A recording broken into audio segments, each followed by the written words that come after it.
എല്ലാവർക്കും മെഷീൻ ടൂൾസിൻ്റെ പുതിയൊരു ക്ലാസ്സിലേക്ക് സ്വാഗതം. നമ്മുടെ ഡിപ്ലോമ മെക്കാനിക്കൽ എഞ്ചിനീയറിംഗ് പഠിക്കുന്ന വിദ്യാർത്ഥികൾക്കുള്ള നമ്മുടെ S3-ൽ തേർഡ് സെമസ്റ്ററിൽ പഠിക്കാനുള്ള ഒരു സബ്ജക്റ്റാണ് ഇവിടെ കാണുന്ന പോലെ മെഷീൻ ടൂൾസ് എന്ന് പറയുന്നത്. ഓക്കെ, അപ്പോൾ നമ്മുടെ മെഷീൻ ടൂൾസിൻ്റെ ഫസ്റ്റ് ക്ലാസ്സാണ് നമ്മളിന്ന് സ്റ്റാർട്ട് ചെയ്യാൻ പോകുന്നത്.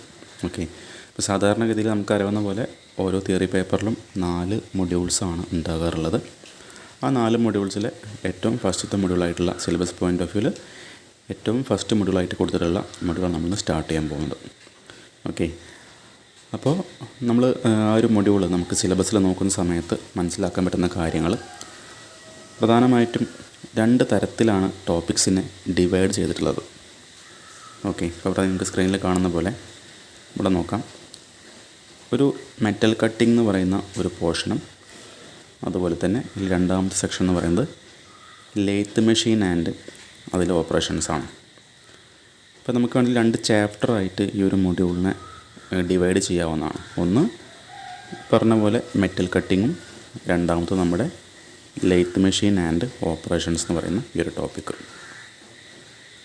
ഇനി നമ്മൾ പ്രീവിയസ് ഇയർ ക്വസ്റ്റ്യൻ പേപ്പറിലെ ക്വസ്റ്റ്യൻസൊക്കെ നോക്കിക്കഴിഞ്ഞാൽ നമുക്ക് മനസ്സിലാകും 7 മാർക്കിൻ്റെ ക്വസ്റ്റ്യൻസ് എക്സാമിന് ഉണ്ടാകാറുണ്ട് അല്ലേ. നമുക്കറിയാം ഏറ്റവും കൂടുതൽ മാർക്ക് എന്ന് പറഞ്ഞാൽ 7 മാർക്കിൻ്റെ ക്വസ്റ്റ്യൻ ഉണ്ടായിരിക്കാം അല്ലേ. പിന്നെ 3 മാർക്ക് ഉണ്ടായിരിക്കും, പിന്നെ 1 മാർക്കിൻ്റെ ക്വസ്റ്റ്യൻ ഉണ്ടായിരിക്കും.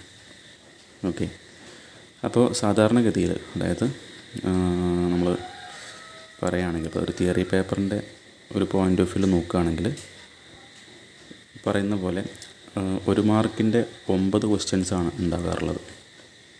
ഓക്കെ, അപ്പോൾ ടോട്ടൽ 9 ക്വസ്റ്റ്യൻ എന്ന് പറയുമ്പോൾ ആ 4 മൊഡ്യൂളിൽ മിക്കവാറും എല്ലാ മൊഡ്യൂളിൽ നിന്നും മിനിമം 2 ക്വസ്റ്റ്യൻസ് എങ്കിലും ഉണ്ടായിരിക്കും. പിന്നെ ഏതെങ്കിലും ഒരു മൊഡ്യൂളിൽ നിന്നൊക്കെ ആയിരിക്കും എന്തെങ്കിലും ഒരു ക്വസ്റ്റ്യൻ അധികം ഉണ്ടായിരിക്കും.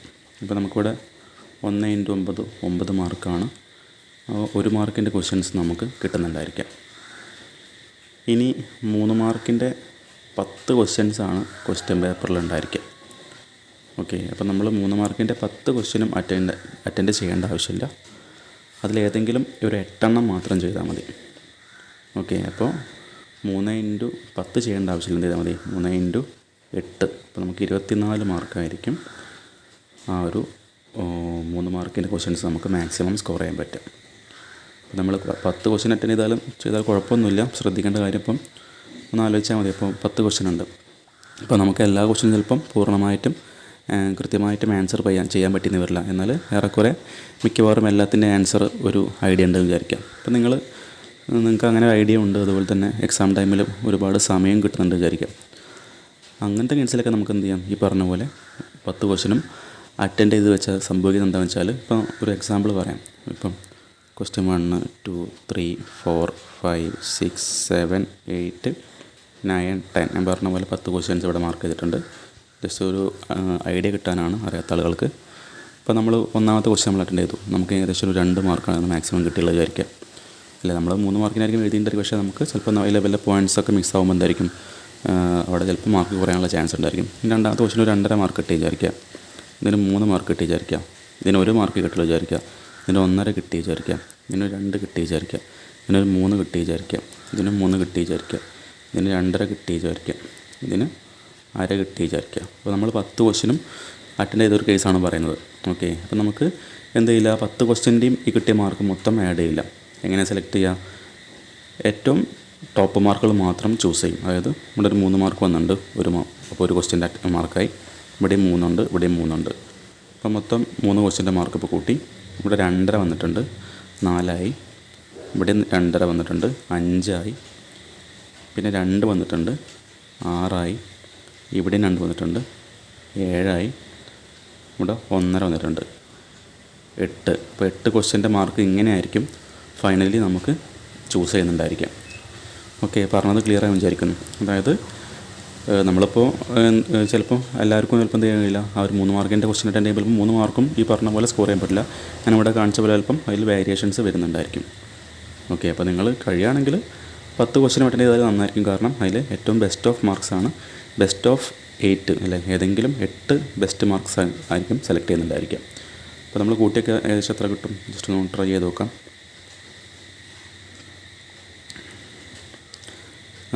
2, 2, 4.5, 7, 8:30, 9, 11, 11 3 14, 14 3 17, 17 2 19.5. അപ്പോൾ നമുക്ക് മാക്സിമം അവിടെ നിന്ന് 3 മാർക്കിൻ്റെ ക്വസ്റ്റ്യൻ നമുക്ക് 19.5 മാർക്ക് നമുക്ക് ഗെയിൻ ചെയ്യാൻ പറ്റി. ഓക്കെ, അപ്പോൾ അതിൽ best of 8, okay 8 best marks ആയിരിക്കും അതൊന്ന് എടുക്കുന്നുണ്ടായിരിക്കുള്ള കാര്യം മനസ്സിലാക്കി വെക്കുക. ഓക്കെ, അപ്പോൾ 1 മാർക്കിൻ്റെ 9 ക്വസ്റ്റ്യൻ അറ്റൻഡ് ചെയ്യാം. അപ്പോൾ ഓരോ ക്വസ്റ്റ്യനും 1 മാർക്ക് കിട്ടും, 9 മാർക്കായി. പിന്നെ 3 മാർക്കിൻ്റെ 8 ക്വസ്റ്റ്യൻ മാക്സിമം ചെയ്താൽ മതി. 10 ക്വസ്റ്റ്യൻ ചെയ്താലും പ്രശ്നമില്ല. ഈ പറഞ്ഞ പോലെ ഈ സംഭവമായിരിക്കും അവിടെ സംഭവിക്കുന്നുണ്ടായിരിക്കാം. അപ്പോൾ 24 9 മൊത്തം 33 മാർക്കായി അല്ലേ. ഇപ്പോൾ ഇവിടെ മൊത്തം 33 മാർക്കായി. നമുക്കറിയാം ടോട്ടൽ മാർക്ക് എന്ന് പറഞ്ഞാൽ 75 ആണ് അല്ലേ. ടോട്ടൽ മാർക്ക് 75 ആണ്. പിന്നെ ഇതിൽ ബാക്കി ഉണ്ടായിരിക്കാം 42 മാർക്കാണ് ഇനി ബാക്കിയുള്ളത് അല്ലേ. 42 മാർക്സ് ബാക്കിയുണ്ട്. അപ്പോൾ 42 മാർക്സ് എന്ന് പറയുമ്പോൾ മൊത്തം 6 × 7 മാർക്കിൻ്റെ 6 ക്വസ്റ്റ്യൻ ആയിരിക്കും നമുക്ക് അറ്റൻഡ് ചെയ്യാൻ പറ്റുന്നുണ്ടായിരിക്കും. ഓക്കെ, അപ്പോൾ അങ്ങനെയാണ് നമ്മുടെ ക്വസ്റ്റ്യൻ പേപ്പറിൻ്റെ പാറ്റേൺ ഉണ്ടായിരിക്കും. ഓക്കെ, നമുക്കിനി ക്ലാസ്സിലേക്ക് പോകാം. അപ്പോൾ നമ്മളിന്ന് സ്റ്റാർട്ട് ചെയ്യാൻ പോകുന്നത് ഇവിടെ കാണുന്ന പോലെ ആദ്യം കാണിച്ചിട്ടുള്ള മെറ്റൽ കട്ടിങ്ങും പിന്നെ നമുക്ക് ചിലപ്പോൾ അടുത്ത ക്ലാസ്സിലായിരിക്കും ബാക്കിയുള്ള ലെയ്ത്തിൻ്റെ പോർഷൻ എടുക്കുന്നുണ്ടായിരിക്കും. ഓക്കെ, നമ്മൾ അതിൽ തന്നെ ഏറ്റവും ഇമ്പോർട്ടൻ്റ് ആയിട്ടുള്ള ഭാഗങ്ങളാണ് നമ്മൾ ഇന്നത്തെ ക്ലാസ്സിൽ ഡിസ്കസ് ചെയ്ത് പോകുന്നത്. ഓക്കെ, അപ്പോൾ നമുക്ക് ഈ ഒരു ക്ലാസ് കണ്ടതിന് എന്തായാലും ആ ഒരു മൊഡ്യൂളിലെ മാക്സിമം മാർക്ക് നമുക്ക് സ്കോർ ചെയ്യാൻ പറ്റും. അപ്പോൾ ശ്രദ്ധിക്കാം. ഓക്കെ, ഇവിടെ ഇപ്പോൾ സ്ക്രീനിൽ ഞാൻ കാണുന്നത് നമ്മുടെ പ്രീവിയസ് ഇയർ ക്വസ്റ്റ്യൻസ് ആണ്. ഓക്കെ, ഇവിടെ ഇപ്പോൾ ഒരു 3 ക്വസ്റ്റ്യൻ പേപ്പറിലെ ക്വസ്റ്റ്യൻസ് ആണ് ഇവിടെ കാണിച്ചിട്ടുള്ളത്.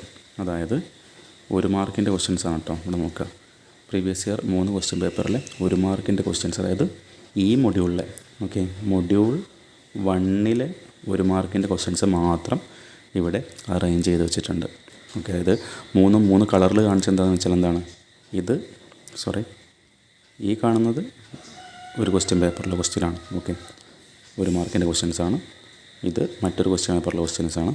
ഇത് മറ്റൊരു ക്വസ്റ്റ്യൻ പേപ്പറിലെ ക്വസ്റ്റ്യൻസാണ്. അങ്ങനെ 3 ക്വസ്റ്റ്യൻ പേപ്പറിലെ ഈ മൊഡ്യൂൾ 1-ലെ 1 മാർക്കിൻ്റെ ക്വസ്റ്റ്യൻസ് മാത്രം ഇവിടെ കാണിച്ചിട്ടുണ്ട്. അപ്പോൾ നമുക്ക് ഇങ്ങനെ ചെയ്യുന്നത് എന്താ വെച്ചാൽ നമുക്ക് പഠിക്കുമ്പോൾ ഏതൊക്കെ ടോപ്പിക്കാണ് നമ്മൾ ശരിക്കും മനസ്സിലാക്കി വെക്കേണ്ടത്, അല്ലെങ്കിൽ ഏതൊക്കെ ടോപ്പിക്കാണ് നമ്മൾ ഒരിക്കലും നമ്മൾ സ്കിപ്പ് ചെയ്യാൻ പാടില്ലാത്തത് നമുക്ക് മനസ്സിലാക്കാനാണ് ഇങ്ങനെയൊരു ഫോർമാറ്റിൽ കൊടുത്തിട്ടുള്ളത്. ഓക്കെ, അതുപോലെ തന്നെ നമുക്ക് മറ്റൊരു ക്വസ്റ്റ്യൻ പേപ്പറിലെ ഇതേപോലെ 3 ക്വസ്റ്റ്യൻ പേപ്പറിലെ 3 മാർക്കിൻ്റെ ക്വസ്റ്റ്യൻസ് മാത്രം ഇവിടെ അറേഞ്ച് ചെയ്ത് വെച്ചിട്ടുണ്ട്. ഇവിടെ കളറ് മാറ്റിയിട്ടില്ല, ശ്രദ്ധിക്കുക. ഈ 1ഉം 2ഉം ഒരു ക്വസ്റ്റ്യൻ പേപ്പറിലെ ക്വസ്റ്റ്യനാണ്.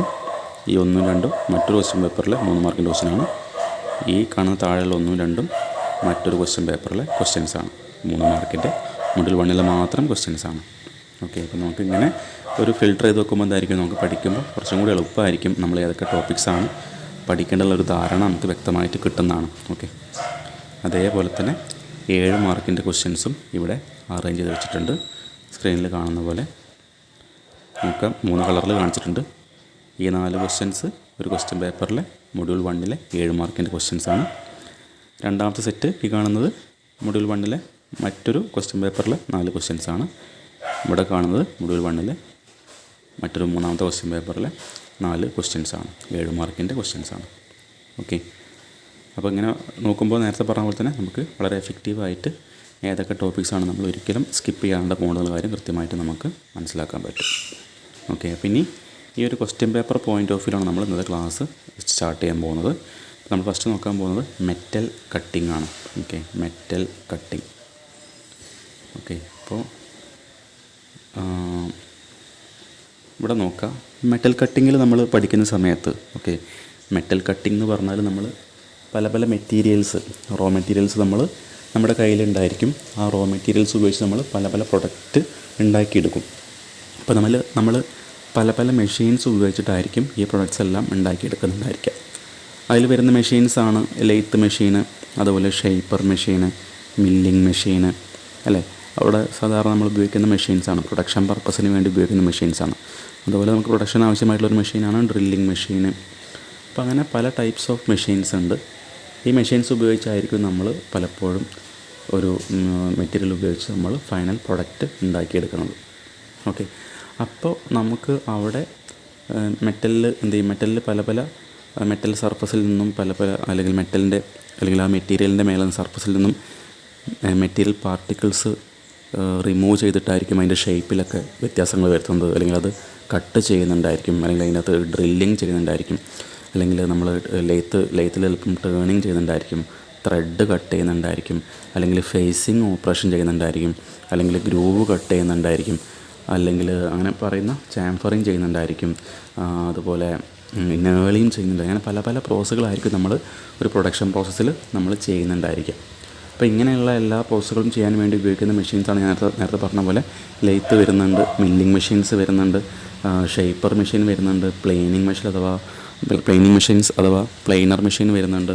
അപ്പോൾ അങ്ങനെ കുറേ ടൈപ്സ് ഓഫ് മെഷീൻസ് നമുക്ക് വരുന്നുണ്ട്. ഇതിനെക്കുറിച്ചൊക്കെ നമുക്ക് ഈ ഒരു സബ്ജക്റ്റിൽ പഠിക്കാനുമുണ്ട്. അതുപോലെ നിങ്ങൾ ആ ഒരു സെമസ്റ്ററിലും ഇനി വരാൻ പോകുന്ന സെമസ്റ്ററിലൊക്കെ നിങ്ങൾ നമ്മുടെ വർക്ക്ഷോപ്പിൽ മെഷീൻ ഷോപ്പിലൊക്കെ വെച്ച് നിങ്ങൾ ആ മെഷീൻസ് ഉപയോഗിച്ച് പഠിക്കുന്നുണ്ടായിരിക്കും. ഓക്കെ, ഇവിടെ മനസ്സിലാക്കേണ്ടത് നമ്മൾ ബേസിക്കലി ഈ മെഷീൻസൊക്കെ എങ്ങനെയൊക്കെയാണ് ഓപ്പറേറ്റ് ചെയ്യുക എന്നുള്ള കാര്യം നമ്മൾ ആ ഒരു ഡിപ്ലോമ കാലഘട്ടത്തിൽ ഇതെല്ലാം പഠിച്ചു വെക്കുക. പക്ഷേ നമ്മൾ ഇന്നത്തെ കാലത്ത് എന്തിൻ്റെ ആവശ്യമില്ല, ഈ പറഞ്ഞ പോലെ ഈ ഒരു പണ്ട് കാലത്ത് ഉപയോഗിച്ചിരുന്ന ഈ പറഞ്ഞ പോലത്തെ മില്ലിംഗ് മെഷീൻസോ അല്ലെങ്കിൽ ലെയ്ത്ത് മെഷീൻസോ അല്ലെങ്കിൽ പ്ലെയിനിങ് മെഷീൻസോ നമ്മൾ ഇപ്പോൾ ഉപയോഗിക്കേണ്ട ആവശ്യമില്ല. കാരണം മോഡേൺ ഇൻഡസ്ട്രിയിൽ എന്താണ് യൂസ് ചെയ്യുന്നത് വെച്ചാൽ CNC മെഷീൻസാണ് ഉണ്ടായിരിക്കുക. അപ്പോൾ ശരിക്കും അവിടെ വർക്കറുടെ ഒരു മെഷീൻ ഓപ്പറേറ്ററുടെ ആവശ്യം ശരിക്കും അവിടെ ഇല്ല. അതായത് ഈ ഇതിനെക്കുറിച്ചൊക്കെ വർക്ക് ചെയ്യാൻ അറിയാവുന്ന അതുപോലെ ഈ മെഷീൻസ് ഉപയോഗിച്ച് അല്ലെങ്കിൽ ഒരു ഡിസൈൻ വെച്ച് നമുക്ക് പ്രോഗ്രാം ചെയ്യാൻ അറിയാമെങ്കിൽ എന്ത് ചെയ്യാൻ പറ്റും, ആ പ്രോഗ്രാം നമുക്ക് CNC മെഷീനിലേക്ക് കൊടുത്തു കഴിഞ്ഞാൽ നമുക്ക് എന്ത് ചെയ്യാം, നമുക്ക് CNC മെഷീനിൽ പ്രോഗ്രാം കൊടുത്തു കഴിഞ്ഞാൽ ഓട്ടോമാറ്റിക്കലി എന്ത് ചെയ്യും, CNC മെഷീൻ തന്നെ ആ പ്രോഗ്രാമിനനുസരിച്ചുള്ള ഡിസൈനിൽ എന്ത് ചെയ്യും, നമുക്ക് പ്രൊഡക്ട്സ് ഉണ്ടാക്കി തരും ഓട്ടോമാറ്റിക്കലായിട്ട്. അപ്പോൾ പറഞ്ഞ് മനസ്സിലായല്ലോ. അപ്പോൾ നമ്മൾ ഇതിനെക്കുറിച്ചൊക്കെ നമ്മൾ ഡിപ്ലോമ അല്ലെങ്കിൽ ബിടെക് പഠിക്കുമ്പോൾ ഇതിനെക്കുറിച്ചൊക്കെ ആ ഒരു പണ്ട് കാലത്ത് അല്ലെങ്കിൽ ഇപ്പോഴും ഉപയോഗിക്കുന്നുണ്ട്. പക്ഷേ മോഡേൺ ഇൻഡസ്ട്രീസിൽ ഇതിൻ്റെ ആവശ്യമില്ല. ഈ പറഞ്ഞ പോലെ പഴയ ലെയ്ത്ത് മെഷീൻ്റെയോ മില്ലിംഗ് മെഷീൻ്റെ ഒന്നും ആവശ്യമില്ല. പക്ഷേ നമ്മളിതിൻ്റെ എല്ലാം ബേസ് എല്ലാം പഠിച്ചു വെക്കണം. ഇതിൻ്റെ എല്ലാം ഡെവലപ്മെൻറ്റാണ് നമുക്ക് ഫൈനലി ഇപ്പോൾ കിട്ടിയിട്ടുള്ള CNC മെഷീൻസൊക്കെ. ഓക്കെ, അപ്പോൾ ലെയ്ത്ത് ആയാലും മില്ലിംഗ് മെഷീനായാലും ഡ്രില്ലിംഗ് മെഷീനായാലും അല്ലെങ്കിൽ പ്ലെയിനിങ് മെഷീനൊക്കെ ആയാലും എന്താണ്, അതെല്ലാം പണ്ട് കാലത്ത് അല്ലെങ്കിൽ ഇപ്പോഴും ഉപയോഗിച്ചു കൊണ്ടിരിക്കുന്ന എന്താ പറയുക നമ്മളൊരു മാനുവലായിട്ട് ഉപയോഗിക്കുന്ന മെഷീൻസാണ്. എന്നാൽ ഇപ്പോൾ അതെല്ലാം മാറി മോഡേൺ ഇൻഡസ്ട്രീസിൽ എന്താണ് ഉപയോഗിക്കുന്നത്, CNC മെഷീൻസൊക്കെയാണ് ഉപയോഗിക്കുന്നത്. അപ്പോൾ നമുക്ക് ഒരു ഡിസൈൻ കൊടുത്ത് അല്ലെങ്കിൽ ഡിസൈൻ അനുസരിച്ചുള്ള പ്രോഗ്രാം കൊടുത്തു കഴിഞ്ഞാൽ അതനുസരിച്ച് എന്ത് ചെയ്യും, ഓട്ടോമാറ്റിക്കലി അവിടെ ടൂളും ഓട്ടോമാറ്റിക്കലി മൂവ് ചെയ്യും, വർക്ക് പീസ് അല്ലെങ്കിൽ വർക്ക് ഓട്ടോമാറ്റിക്കലി മൂവ് ചെയ്യും. അങ്ങനെ ഓട്ടോമാറ്റിക്കലായിരിക്കും എന്ത് ചെയ്യും, എല്ലാം പ്രൊഡക്ഷൻ പ്രോസസ്സ് ചെയ്യുന്നുണ്ടായിരിക്കാം. അപ്പോൾ നമുക്കൊരു പ്രോഗ്രാം ചെയ്യാൻ അറിഞ്ഞാൽ മതി, അല്ലെങ്കിൽ ആ മെഷീൻ്റെ CNC മെഷീൻ നമുക്ക് പ്രോഗ്രാം കൊടുത്ത് ഓപ്പറേറ്റ് ചെയ്യാൻ അറിഞ്ഞാൽ നമുക്ക് എന്ത് ചെയ്യാം, പ്രത്യേകിച്ച് നമുക്ക് വേറൊരു മാനുവൽ എഫേർട്ടിൻ്റെ അവിടെ ആവശ്യം ഉണ്ടായിരിക്കില്ല. ഓക്കെ, അപ്പോൾ ആ ഒരു കാര്യം കൂടി മനസ്സിലാക്കി വെക്കുക. അപ്പോൾ അങ്ങനെ ഒരു റോ മെറ്റീരിയൽ നമ്മൾ എന്താണ് ഒരു ഫൈനൽ പ്രൊഡക്റ്റാക്കി മാറ്റുന്ന സ്റ്റേജസിൽ ഈ പറഞ്ഞ പോലെ പല പല മെഷീൻസ് ഉപയോഗിക്കുന്നുണ്ടായിരിക്കും.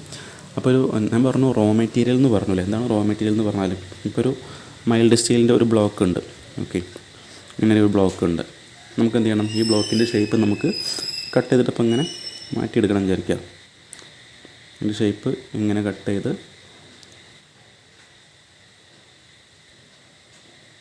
ഈ ഒരു ഷേപ്പിലേക്ക് നമുക്ക് മാറ്റണം. അതിൻ്റെ അർത്ഥം ഇവിടെ കാണുന്ന പോലെ ഇത്രയും ഭാഗത്ത് മെറ്റീരിയൽസ് റിമൂവ് ചെയ്യേണ്ടി വരും അല്ലേ. അപ്പോൾ അങ്ങനെ മെറ്റീരിയൽ റിമൂവ് ചെയ്യാൻ നമുക്ക് എന്ത് ചെയ്യണം, ആ മെറ്റീരിയലിനെ കട്ട് ചെയ്യാനായിട്ടുള്ള കട്ടിങ് ടൂൾസിൻ്റെ ആവശ്യകത ഉണ്ടായിരിക്കും. അപ്പോൾ നമ്മൾ അവിടെ ഉപയോഗിക്കുന്ന കട്ടിങ് ടൂൾസിനെ കുറിച്ചാണ് നമ്മൾ ഇന്ന് ഫസ്റ്റ് പഠിക്കാൻ പോകുന്നത്. അപ്പോൾ അതിൻ്റെ പേരാണ് സിംഗിൾ പോയിൻ്റ് കട്ടിങ് ടൂൾ എന്ന് പറയുന്നത്. Okay, single point cutting tool. അപ്പോൾ നമുക്കത് സിംഗിൾ പോയിൻ്റ് ആണ് അല്ലേ. സിംഗിൾ പോയിൻ്റ് എന്ന് പറഞ്ഞാൽ ഒറ്റ പോയിൻ്റ്, കട്ടിങ് ടൂളിൻ്റെ ഒരു പോയിൻ്റിലാണ് അവിടെ കട്ടിങ് ആക്ഷൻ നടക്കുന്നുണ്ടായിരിക്കും, അല്ലെങ്കിൽ ഒരു റീജിയനിലായിരിക്കും കട്ടിങ് ആക്ഷൻ നടക്കുന്നുണ്ടായിരിക്കും. അതേപോലെ തന്നെ മൾട്ടി പോയിൻ്റ് കട്ടിങ് ടൂൾസ് ഉണ്ട്. Okay, multi point cutting tools ഉണ്ട്. അതിന് എക്സാമ്പിളാണ് നമ്മുടെ ഡ്രില്ലിംഗ് മെഷീനിൽ ഉപയോഗിക്കുന്ന ഡ്രിൽ ബിറ്റുകളൊക്കെ. നിങ്ങൾ കണ്ടിട്ടുണ്ടായിരിക്കും ഇങ്ങനെ ഒരു ഗ്രൂവ് ഷേപ്പിലുള്ള ഇങ്ങനെയുള്ള ഡ്രില്ലിംഗ് മെഷീൻസിൽ ഉപയോഗിക്കുന്ന ഡ്രിൽ ബിറ്റ് നിങ്ങൾ കണ്ടിട്ടുണ്ടായിരിക്കും. ഓക്കെ, അപ്പോൾ അതിൻ്റെ മൾട്ടിപ്പിൾ എഡ്ജസിലാണ് അവിടെ കട്ടിങ് ആക്ഷൻ നടക്കുന്നുണ്ടായിരിക്കും. സോ അതിൻ്റെ പേര് മൾട്ടി പോയിൻ്റ് കട്ടിങ് ടൂളാണ്. ഓക്കെ, നമ്മൾ ഇന്ന് നോക്കാൻ പോകുന്നത് നമ്മുടെ സിംഗിൾ പോയിൻ്റ് കട്ടിങ് ടൂളിനെ കുറിച്ചാണ് ഫസ്റ്റ് നമ്മൾ നോക്കാൻ പോകുന്നത്. അപ്പോൾ ഇതിൽ മനസ്സിലാക്കേണ്ട കാര്യം, ഞാൻ നേരത്തെ പറഞ്ഞ പോലെ എക്സാം പോയിൻ്റ് ഓഫ് വ്യൂവിൽ നമുക്ക് മൊഡ്യൂൾ 1 സ്ഥിരമായിട്ട് ചോദിക്കുന്ന 7 മാർക്കിൻ്റെ ഒരു ക്വസ്റ്റ്യനാണ് ഈ പറഞ്ഞ പോലെ സിംഗിൾ പോയിൻ്റ് കട്ടിങ് ടൂളിൻ്റെ ഈ കാണുന്ന ഫിഗേഴ്സ് വരച്ച് ഈ ഫിഗറിൽ കാണിച്ചിരിക്കുന്ന പല പല ടേംസുകൾ മാർക്ക് ചെയ്യാനും അതിനെക്കുറിച്ച് എഴുതാനൊക്കെ നമുക്ക് 7 മാർക്കിന് സാധാരണയായിട്ട് ചോദിക്കാറുണ്ട്. നമ്മൾ കോമൺ ആയിട്ട് നോമൻ ക്ലേച്ചർ എന്നാണ് പറയാം. ഒരു സിംഗിൾ പോയിൻ്റ് കട്ടിങ് ടൂളിൻ്റെ നോമൻ ക്ലേച്ചർ എന്ന് പറഞ്ഞാൽ നമ്മൾ ഇതുപോലെ വരച്ചിട്ട് എന്ത് ചെയ്യണം, അതിൽ വരുന്ന ഓരോ ആംഗിൾസിനെ കുറിച്ചും ഓരോ ഭാഗങ്ങളെക്കുറിച്ചും നമ്മൾ ഡീറ്റെയിൽ ആയിട്ട് വരച്ച് മാർക്ക് ചെയ്യണം. ഇപ്പോൾ സാധാരണ ഇതിൽ ഞാൻ പറഞ്ഞ പോലെ 7 മാർക്കാണ് നമുക്ക് എക്സാം പോയിൻ്റ് ഓഫ് വ്യൂലൊക്കെ ഈ ക്വസ്റ്റ്യൻസ് ഉണ്ടാകാറുള്ളത്. ഓക്കെ, അപ്പോൾ നമുക്ക് ആദ്യമായിട്ട് ഈ ഒരു ടോപ്പിക് കാണുന്ന ഒരാൾക്ക് എന്തായിരിക്കും, ഇത് കാണുമ്പോൾ വളരെ കോംപ്ലിക്കേറ്റഡായി തോന്നുന്നുണ്ടായിരിക്കും. ഓക്കെ, പക്ഷേ പേടിക്കേണ്ട ആവശ്യമില്ല. നമ്മൾ ഓരോ ഭാഗവും കൃത്യമായിട്ട് മനസ്സിലാക്കി വെച്ച് നമുക്ക് വളരെ ഈസി ആയിട്ട് ചിലപ്പം ഇന്നത്തെ ക്ലാസ് കൊണ്ട് നമുക്ക് എന്ത് ചെയ്യാൻ പറ്റും, അതിൽ ഓരോ ഭാഗത്തിനെ കുറിച്ച് മനസ്സിലാക്കാനും ഓരോ ആംഗിൾസിനെ കുറിച്ച് മനസ്സിലാക്കാനും അത് നമ്മുടെ മനസ്സിലേക്ക് പതിക്കാനും സഹായിക്കും. ഓക്കെ, അപ്പോൾ ഇങ്ങനെ കാണുമ്പോൾ ഇത് ഒരു ബൈ ഹാർട്ട് പഠിക്കുന്ന സംഭവം തന്നെയാണ്. പക്ഷേ അത് മനസ്സിലാക്കി വെച്ച് പഠിച്ചതിന് നമുക്ക് സ്വന്തമായിട്ട് ഇങ്ങനെ വരച്ചിട്ട് നമുക്ക് ഓരോ ആംഗിൾസും കൃത്യമായിട്ട് മാർക്ക് ചെയ്യാനുള്ള ഒരു എബിലിറ്റി നിങ്ങൾക്ക് കിട്ടും. ഇനി നിങ്ങൾ ഈ ക്ലാസ് മുഴുവനായിട്ടും കാണുക. ഓക്കെ, അപ്പോൾ അതിന് മുന്നേ നമ്മുടെ സിംഗിൾ പോയിൻ്റ് കട്ടിംഗ് ടൂൾ എന്ന് പറഞ്ഞാൽ ശരിക്കും അതിൻ്റെ ഷേപ്പ് ഇങ്ങനെയാണ് ഉണ്ടായിരിക്കുക. ഓക്കെ, ഇതാണ് സിംഗിൾ പോയിൻ്റ് കട്ടിംഗ് ടൂളിൻ്റെ ഒരു ശരിക്കുള്ളൊരു രൂപം വരുന്നത്. ഓക്കെ, അപ്പോൾ ഈ കാണുന്ന സിംഗിൾ പോയിൻ്റ് കട്ടിംഗ് ടൂളിൻ്റെ ഈ ഡയറക്ഷൻ നോക്കുന്ന വ്യൂ ആണ് നമുക്ക് ഇവിടുത്തെ ഒരു ഫ്രണ്ട് വ്യൂ ആണ് നമുക്ക് ഈ ഫിഗറിൽ ഇവിടെ കാണുന്നുണ്ടായിരിക്കുക. ഇതാണ് അതിൻ്റെ ഫ്രണ്ട് വ്യൂ ആയിട്ട് കാണുന്നുണ്ടായിരിക്കുക.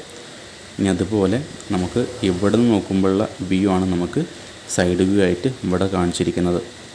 ഓക്കെ, ഇനി അതുപോലെ നമ്മുടെ പ്ലാൻ വ്യൂ ആണ് നമുക്ക് മേലെ നിന്ന് നോക്കുന്ന വ്യൂ ആണ് ഇവിടെ, ഈ സർഫസിൻ്റെ വ്യൂ ആണ് നമുക്ക് ഏറ്റവും മേലെ ആയിട്ട് ഇവിടെ കാണിച്ചിരിക്കുന്നത്.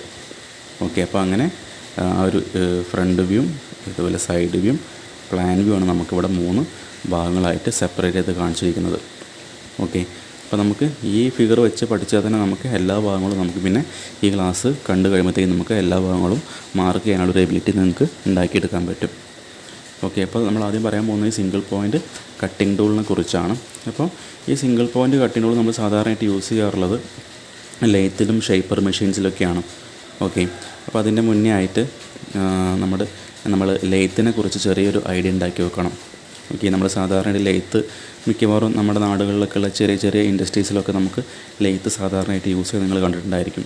ഒരു ലെയ്ത്ത് ഓപ്പറേറ്റർ ലെയ്ത്ത് ഓപ്പറേറ്റർ ഇവിടെ അങ്ങനെ നിന്നുകൊണ്ട് എന്ത് ചെയ്യും, ഇങ്ങനെ വർക്ക് ചെയ്യുന്നത് നിങ്ങൾ കണ്ടിട്ടുണ്ടായിരിക്കും. ഓക്കെ, ഇവിടെ ഹാൻഡിലുണ്ട്, ഇവിടെ ഹാൻഡിലുണ്ട്. അപ്പോൾ ഇതൊക്കെ ഓപ്പറേറ്റ് ചെയ്യുന്ന ഈ മെഷീൻ ഓപ്പറേറ്റർ ആയിരിക്കും. ഓക്കെ, അപ്പോൾ ഇത് സാധാരണ നമ്മൾ കോമൺ ആയിട്ട് നമ്മുടെ ഇൻഡസ്ട്രീസിൽ കാണുന്ന ഇപ്പോഴും ഉപയോഗിച്ചുകൊണ്ടിരിക്കുന്ന ഒരു മെഷീനാണ് ലെയ്ത്ത് മെഷീൻ എന്ന് പറയുന്നത്. നമ്മളൊരു റോ മെറ്റീരിയലിനെ ഫൈനൽ പ്രൊഡക്റ്റാക്കി മാറ്റാൻ വേണ്ടിയിട്ട് നേരത്തെ പറഞ്ഞ പോലെ പല പല പ്രോസസ്സുകൾ ചെയ്യുന്നുണ്ട്. ആ പല പല പ്രോസസ്സുകൾ ചെയ്യാൻ വേണ്ടി ഉപയോഗിക്കുന്ന പ്രധാനപ്പെട്ട ഒരു പ്രൊഡക്ഷൻ മെഷീനാണ് നമ്മുടെ ലെയ്ത്ത് എന്ന് പറയുന്നത്. ഓക്കെ, അപ്പോൾ ലെയ്ത്ത് എന്ന് പറഞ്ഞാൽ നോക്കി സ്പെല്ലിംഗ് നോക്കി LATH ലെയ്ത്ത്. ഓക്കെ, ഇത് നിങ്ങൾ ഈ ഒരു സെമിസ്റ്റർ നിങ്ങൾക്ക് അത് മെഷീൻ ഷോപ്പിൽ നിങ്ങളതിനെ കുറിച്ച് പഠിക്കാനും അല്ലെങ്കിൽ അതിൽ ലെയ്ത്തിൽ നിങ്ങൾക്ക് വർക്ക് ചെയ്യാനൊക്കെ ഉണ്ടായിരിക്കും. ഓക്കെ, അല്ലെങ്കിൽ അടുത്ത സെമിസ്റ്ററിൽ നിങ്ങളതിനെക്കുറിച്ച് മെഷീൻ ഷോപ്പിൽ പോയിട്ട് വർക്ക് ചെയ്യുന്നുണ്ടായിരിക്കും. അപ്പോൾ അതിനെക്കുറിച്ച് ഒരു ഐഡിയ ആദ്യം ഉണ്ടാക്കി വെക്കുക. അപ്പോൾ എന്താണ് ലെയ്ത്ത് എന്നുള്ളതിനെക്കുറിച്ച്. ഇവിടെ ലെയ്ത്തിൽ നോക്കുമ്പോൾ തന്നെ ഇവിടെ നോക്കിയാൽ മനസ്സിലാവും. കണ്ടോ, ഇവിടെ കുറേ പാർട്സുകൾ വരുന്നുണ്ട്. Tail stock, compound rest, tool post, cross slide, carriage, head stock, hand wheel, bed, leg, feed rod, lead screw, handles, അങ്ങനെ കുറേ പാർട്സ് ഇവിടെ കാണുന്നുണ്ട്. അപ്പോൾ ഇതും നേരത്തെ പറഞ്ഞ പോലെ ഇപ്പോൾ കാണുമ്പോൾ വളരെ കോംപ്ലിക്കേഷനായിട്ട് തോന്നുന്നുണ്ടായിരിക്കും. പക്ഷേ ഓരോ ഭാഗത്തിനെ കുറിച്ചും നമ്മൾ കൃത്യമായിട്ട് മനസ്സിലാക്കി വെച്ച് കഴിഞ്ഞാൽ നമുക്ക് ഓട്ടോമാറ്റിക്കലി ഇതെല്ലാം നമ്മുടെ മനസ്സിലേക്ക് വരും. അല്ലാണ്ട് നമ്മളിങ്ങനെ ബൈ ഹാർട്ട് വെച്ച് പഠിക്കേണ്ട ആവശ്യമില്ല. ഓരോ ഭാഗത്തിനെ കുറിച്ച് കൃത്യമായിട്ട് കോൺസെപ്റ്റ് വൈസ് ഐഡിയ ഉണ്ടാക്കി വെച്ചാൽ നമുക്ക് എന്ത് ചെയ്യും, ഇതുപോലെ ഫിഗർ വരച്ചിട്ട് നമുക്കെല്ലാം മാർക്ക് ചെയ്യാനും പറ്റും. അപ്പോൾ ഇവിടെ നോക്കട്ടോ, താഴെ ഒരു കാര്യം കാണിച്ചിട്ടുണ്ട്. കണ്ടോ, ഫിഗർ 4 മാർക്ക്, മാർക്കിങ് 3 മാർക്ക്. അതിൻ്റെ അർത്ഥം ഇതൊരു പ്രീവിയസ് ഇയർ ക്വസ്റ്റ്യനാണ്. അതായത് ഒരു ലെയ്ത്ത് വരച്ചിട്ട്, സെൻറ്റർ ലെയ്ത്താണ് ഈ ലെയ്ത്തിൻ്റെ പേര്. അപ്പോൾ ഞാൻ നേരത്തെ പറഞ്ഞ പോലെ ലെയ്ത്തിൽ തന്നെ കുറേ ടൈപ്സ് ഓഫ് ലെയ്ത്തുകൾ വരുന്നുണ്ട്. അതിലൊരു ടൈപ്പ് ലെയ്ത്താണ് സെൻറ്റർ ലെയ്ത്ത് എന്ന് പറയുന്നത്. അപ്പോൾ നമ്മുടെ ക്വസ്റ്റ്യൻ പേപ്പറിലെ ക്വസ്റ്റ്യൻ എന്താണ്, ഒരു സെൻറ്റർ ലെയ്ത്ത് വരയ്ക്കുക, ശേഷം എന്ത് ചെയ്യുക, മാർക്ക് ഡിഫറെൻറ്റ് പാർട്സ്. ഇവിടെ കാണുന്ന പോലെ സെൻറ്റർ ലെയ്ത്ത് വരയ്ക്കുക, ശേഷം ഈ കാണുന്ന ഓരോ പാർട്സുകളും മാർക്ക് ചെയ്യുക. ഓക്കെ, അപ്പോൾ അത്രയും പാർട്സിൽ മാർക്ക് ചെയ്ത് വരച്ചു കഴിഞ്ഞാൽ നമുക്ക് 7 മാർക്കാണ് ഈസി ആയിട്ട് സ്കോർ ചെയ്യാൻ പറ്റുന്നത്. ഓക്കെ, അപ്പോൾ ഞാൻ നേരത്തെ പറഞ്ഞ പോലെ ഇപ്പോൾ അത് കാണുമ്പോൾ ഒന്നും അറിയാത്ത ഒരാൾക്ക് എന്തായിരിക്കും, വളരെ കോംപ്ലിക്കേറ്റഡ് ആയിട്ട് തോന്നുന്നുണ്ടായിരിക്കും. പക്ഷേ നിങ്ങൾക്ക് ഈ ക്ലാസ് കണ്ടു കഴിയുമ്പോഴത്തേക്ക് ഇതിനെക്കുറിച്ചൊക്കെ അത്യാവശ്യം ഒരു ധാരണ ഉണ്ടാവുകയും പല പല പാർട്സിൻ്റെ പേര് നമുക്ക് ക്ലാസ് കഴിയുമ്പോഴത്തേക്ക് നമ്മുടെ മനസ്സിലേക്ക് പതിയാനും ചാൻസ് ഉണ്ട്. ഓക്കെ, അപ്പോൾ അതുപോലെ നിങ്ങൾ ഈ ക്ലാസ് കണ്ടു കഴിഞ്ഞാൽ ചെയ്യേണ്ട ഒരു കാര്യം എന്ന് പറഞ്ഞാൽ നിങ്ങൾക്ക് നിങ്ങളുടെ മനസ്സിൽ അപ്പോൾ രജിസ്റ്ററായിട്ടുള്ള അല്ലെങ്കിൽ നിങ്ങളുടെ മെമ്മറിയിലേക്ക് പതിഞ്ഞിട്ടുള്ള ലെയ്ത്തിൻ്റെ പാർട്സുകളുടെ പേരൊക്കെ ഒന്ന് ജസ്റ്റ് കമൻറ്റ് ചെയ്യുക. അതേപോലെ തന്നെ നമ്മൾ നേരത്തെ പറഞ്ഞ പോലെ ഈ സിംഗിൾ പോയിൻ്റ് കട്ടിംഗ് ടൂളുണ്ട്. അപ്പോൾ നിങ്ങളുടെ മനസ്സിലേക്ക് പതിഞ്ഞിട്ടുള്ള സിംഗിൾ പോയിൻ്റ് കട്ടിംഗ് ടൂളിൻ്റെ ഭാഗങ്ങൾ അല്ലെങ്കിൽ ആംഗിൾസ് അപ്പോൾ നിങ്ങൾക്ക് നോക്കിയിട്ട് ചെയ്യേണ്ട ആവശ്യമില്ല. നിങ്ങൾ ഈ ഒരു ക്ലാസ് കണ്ടു കഴിഞ്ഞിട്ട് അവസാനം നിങ്ങളുടെ മെമ്മറിയിൽ ഏതൊക്കെ ആംഗിൾസിൻ്റെ പേരാണ് ഓർമ്മ ഉള്ളത്, ആ ആംഗിൾസിൻ്റെ പേരൊക്കെ ഒന്ന് ജസ്റ്റ് ഒന്ന് കമൻറ്റ് ചെയ്യുക. ഓക്കെ, അപ്പോൾ നിങ്ങളത് പഠിക്കുന്നുണ്ട് അല്ലെങ്കിൽ നിങ്ങൾക്കത് മനസ്സിലാകുന്നുണ്ട് എന്നുള്ള കാര്യം അത് ക്ലാസ് എടുക്കുന്ന എനിക്കൊരു കോൺഫിഡൻസിനാണ് ഞാൻ അങ്ങനെ പറഞ്ഞത്. അപ്പോൾ നിങ്ങൾ കഴിയുന്നതും ക്ലാസ്സിൻ്റെ മുന്നേ എന്ത് ചെയ്യുക, ആ ഒരു ക്ലാസ് കണ്ടു തീരുന്നതിന് മുന്നേ കാര്യം അല്ലെങ്കിൽ അവസാനം എന്ത് ചെയ്യുക, കണ്ടു കഴിഞ്ഞിട്ട് ശേഷം എന്ത് ചെയ്യുക, അവസാനം ഒന്ന് കമൻറ്റ് ചെയ്യുക.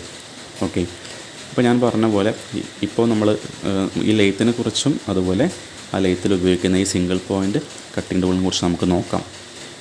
ഓക്കെ, അപ്പോൾ അത് ഒന്നും കൂടി വ്യക്തമാക്കാനായിട്ട് അല്ലെങ്കിൽ മനസ്സിലാക്കാനായിട്ട് നമുക്ക് ജസ്റ്റ് വേണമെങ്കിൽ അതിൻ്റെ ഒരു ആനിമേഷൻ കാണാവുന്നതാണ്. അപ്പോൾ നമുക്ക് നേരെ ആനിമേഷൻ വ്യൂയിലേക്ക് പോകാം. ഓക്കെ,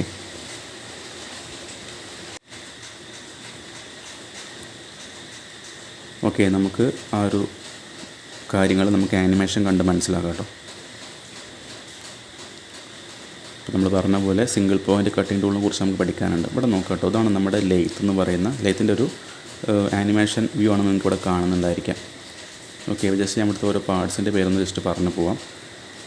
നമ്മുടെ ഈ ഒരു റൈറ്റ് ഹാൻഡിൽ കാണുന്ന ഈ ഒരു വലിയൊരു റെക്റ്റാങ്കിൾ ഷേപ്പിലുള്ള അല്ലെങ്കിൽ ഈ കാണുന്നൊരു ബ്ലോക്ക് ഉണ്ടല്ലോ, അതിൻ്റെ പേരാണ് ഹെഡ് സ്റ്റോക്ക്. ഓക്കെ, ഇവിടെ മനസ്സിലാക്കേണ്ടത് നമ്മുടെ മെഷീൻ ഓപ്പറേറ്റർ ഈ സൈഡിലാണ് നിൽക്കുക കേട്ടോ. ഓക്കെ, മെഷീൻ ഓപ്പറേറ്റർ ഇവിടുന്ന് അങ്ങോട്ട് നോക്കിയിട്ടാണ് വർക്ക് ചെയ്യുക കേട്ടോ. അയാളുടെ വിഷൻ അങ്ങോട്ടാണ്, അല്ലാണ്ട് അപ്പുറത്തുനിന്ന് ഇങ്ങോട്ടല്ല കേട്ടോ. ഇവിടുന്ന് അങ്ങോട്ട് അയാൾ നോക്കുന്നുണ്ടായിരിക്കും കേട്ടോ. ഇത് ഇയാളുടെ ബാക്കാണ് കേട്ടോ, മെഷീൻ ഓപ്പറേറ്ററുടെ ബാക്കാണ് ഈ കാണുന്നത്. ഓക്കെ, തലേൻ്റെ ബാക്കാണ് കേട്ടോ ഇത് കാണുന്നത്. ഒരു തൊപ്പി വെച്ച പോലെ വരയ്ക്കും. അപ്പം ഒന്നും കൂടി ക്ലിയർ ആവും. ഓക്കെ, നമ്മുടെ മെഷീൻ ഓപ്പറേറ്ററുടെ ബാക്ക് സൈഡാണ്, തൊപ്പീൻ്റെ മുൻവശം അവിടേക്ക് ഉണ്ടായിരിക്കും. ഓക്കെ, അപ്പോൾ നമ്മൾ ഈ സൈഡിൽ നിന്നാണ് വർക്ക് ചെയ്യുന്നുണ്ടായിരിക്കുക. അപ്പോൾ നമ്മുടെ ഈ മെഷീൻ ഓപ്പറേറ്ററുടെ അല്ലെങ്കിൽ ഈ ലെയ്ത്തിൽ ഓപ്പറേറ്റ് ചെയ്യുന്ന ആളുടെ ലെഫ്റ്റ് സൈഡ് ഇതാണല്ലോ, അല്ലെങ്കിൽ സംശയമില്ലല്ലോ, ലെഫ്റ്റ് സൈഡ് അതാണ്, റൈറ്റ് സൈഡ് ഇതുമാണ്, ഇത് സംശയമില്ല. ഇത് റൈറ്റ് സൈഡാണ്, ലെഫ്റ്റ് സൈഡാണ്. ഞാൻ നേരത്തെ പറഞ്ഞിട്ടുണ്ടായിരുന്നു നിങ്ങളിതിലെ ഓരോ പാർട്സും മനസ്സിലാക്കി വെക്കണം. അത് നമ്മുടെ ഒരു മെമ്മറിയിലേക്ക് നമുക്ക് നമ്മളറിയാണ്ട് അതൊന്നും ഇങ്ങനെ അലിഞ്ഞ് നമ്മുടെ മെമ്മറിയിലേക്ക് അതിങ്ങനെ ഡിഫോൾട്ടായിട്ട് മാറണം. ഓക്കെ, അപ്പോൾ അതാണ് നേരത്തെ പറഞ്ഞത്. നിങ്ങൾ ക്ലാസ് കണ്ടു കഴിഞ്ഞിട്ട് എന്ത് ചെയ്യണം, നിങ്ങൾക്ക് ഓർമ്മയുള്ള ലെയ്ത്തിൻ്റെ പാർട്സും അതുപോലെ തന്നെ ആ ഒരു കട്ടിംഗ് ടൂളിൻ്റെ നോമൻക്ലേച്ചറിൽ വരുന്ന ആംഗിൾസിൻ്റെ പേരോ അല്ലെങ്കിൽ ഭാഗങ്ങളുടെ പേരോ ഓർമ്മയുള്ളത് മാത്രം ജസ്റ്റ് ഒന്ന് കമൻറ്റ് ചെയ്യുക. ഓക്കെ, ഓർമ്മ ഇല്ലെങ്കിൽ കമൻറ്റ് ചെയ്യേണ്ട. പക്ഷേ ഓർമ്മ ഉണ്ടെങ്കിൽ കമൻറ്റ് ചെയ്താൽ നിങ്ങൾക്ക് കൂടി ഒരു ബെനിഫിറ്റാണ്. കാരണം നിങ്ങൾക്ക് അത്രയും കാര്യം നിങ്ങളറിയാണ്ട് പഠിച്ചു നിങ്ങൾക്ക് ധൈര്യത്തിൽ ഉറപ്പിക്കാൻ പറ്റും. ഓക്കെ, ഇവിടെ മനസ്സിലാക്കേണ്ടത് ലെഫ്റ്റ് സൈഡാണ് കേട്ടോ. ഇത് ലെഫ്റ്റ് സൈഡ്, ഇത് റൈറ്റ് സൈഡ്. സാധാരണഗതിയിൽ ഇങ്ങനെയൊന്നും ആരും ഒരു ടോപ്പിക്ക് പറയാറുണ്ടായിരിക്കില്ല ലെഫ്റ്റ് റൈറ്റ് എന്ന് വെച്ചാൽ. ഞാൻ ജസ്റ്റ് പറയുന്നത് എന്താ വെച്ചാൽ നമുക്ക് ഓർമ്മ കിട്ടാൻ വേണ്ടിയിട്ടാണ്. ഓക്കെ, അപ്പോൾ മഴ ശക്തമായിട്ട് പെയ്യുന്നുണ്ട്. അപ്പോൾ അതിൻ്റെ ഒരു സൗണ്ട് ഡിസ്റ്റർബൻസ് ഉണ്ടായിരിക്കും. ഇപ്പോൾ ഒന്ന് അഡ്ജസ്റ്റ് ചെയ്യാം കേട്ടോ. അപ്പോൾ ഈ നിൽക്കുന്ന ഓപ്പറേറ്ററുടെ ലെഫ്റ്റും റൈറ്റും നിങ്ങൾക്ക് മനസ്സിലായെന്ന് വിചാരിക്കുന്നു. ഇനി ഓർത്ത് വെക്കേണ്ടത് ഇയാളുടെ ഏറ്റവും ലെഫ്റ്റിൽ വരുന്ന ലെയ്ത്തിൻ്റെ ഭാഗമാണ് എന്താണ്, ഹെഡ് സ്റ്റോക്ക്. ഓക്കെ, ഈ കാണുന്ന ഇത്രയും വരുന്ന ബ്ലോക്കാണ് ഹെഡ് സ്റ്റോക്ക് എന്ന് പറയുന്നത്. ഞാൻ ജസ്റ്റ് ഇവിടെ എല്ലാം ഇവിടെ 6 മാർക്ക് ചെയ്യാം കേട്ടോ.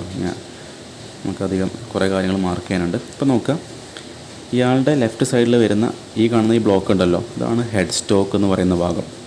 ഓക്കെ, ഈ ഒരു ബ്ലോക്കിൻ്റെ പേരാണ് ഹെഡ് സ്റ്റോക്ക്. ബ്ലോക്ക് അല്ല, അതിൻ്റെ അകത്ത് കുറേ കാര്യങ്ങളൊക്കെ ഉണ്ട്. ജസ്റ്റ് ഒന്ന് മനസ്സിലാക്കുക, ലെഫ്റ്റിൽ വരുന്ന ആ ഒരു ഭാഗത്തിൻ്റെ പേരാണ് ഹെഡ് സ്റ്റോക്ക്.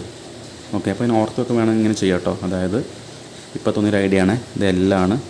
ഇതിൻ്റെ ഫസ്റ്റ് ലെറ്റർ എച്ച് ആണ് അല്ലേ, LH അല്ലേ, LH എന്ന് ഓർത്ത് വെക്കുക. LH ഇങ്ങനെ ഓർത്ത് വെക്കുക, ലേഡീസ് ഹോസ്റ്റൽ അല്ലേ. സാധാരണ നമ്മൾ കോളേജിൽ പഠിക്കുമ്പോൾ ലേഡീസ് ഹോസ്റ്റൽ എന്ന് പറയുമ്പോൾ കേൾക്കാൻ രസമുള്ളൊരു പേരാണ് അല്ലേ. അപ്പോൾ LH എന്ന് ഓർത്ത് വെക്കുക അല്ലേ. LH എന്ന് പറഞ്ഞാൽ ലെഫ്റ്റ് സൈഡിലുള്ള ഭാഗം LH. ആരാണ്, H ഫോർ ഹോസ്റ്റലല്ല, ഹെഡ് സ്റ്റോക്കാണ് കേട്ടോ, മറക്കരുത്. ഹോസ്റ്റലല്ല, ഹെഡ് സ്റ്റോക്കാണ്. അപ്പോൾ ആ ഒരു കാര്യം നിങ്ങളുടെ മനസ്സിലേക്ക് രജിസ്റ്റർ ചെയ്യാമെന്ന് വിചാരിക്കുന്നു. ലെഫ്റ്റ് സൈഡിലുള്ള ഏറ്റവും എൻഡിലുള്ള ഭാഗമാണ് ഹെഡ് സ്റ്റോക്ക്. ഓക്കെ, ഇനി നമുക്ക് അടുത്ത ഭാഗം നോക്കാം കേട്ടോ. LH. ഇനി റൈറ്റ് സൈഡിൽ വരുന്ന ഏറ്റവും എൻഡിൽ വരുന്ന ഇയാൾ ആരാണ്? ഇയാൾ നോക്കട്ടെ. അതിൻ്റെ ഒരു ഷേപ്പൊക്കെ ഒന്ന് മനസ്സിലേക്ക് ഒന്ന് പതിപ്പിക്കുക. ഇതാണ് അതിൻ്റെ ഒരു ഷേപ്പ്. അതിൻ്റെ പേരാണ് tail stock. Tail stock. Okay, tail stock.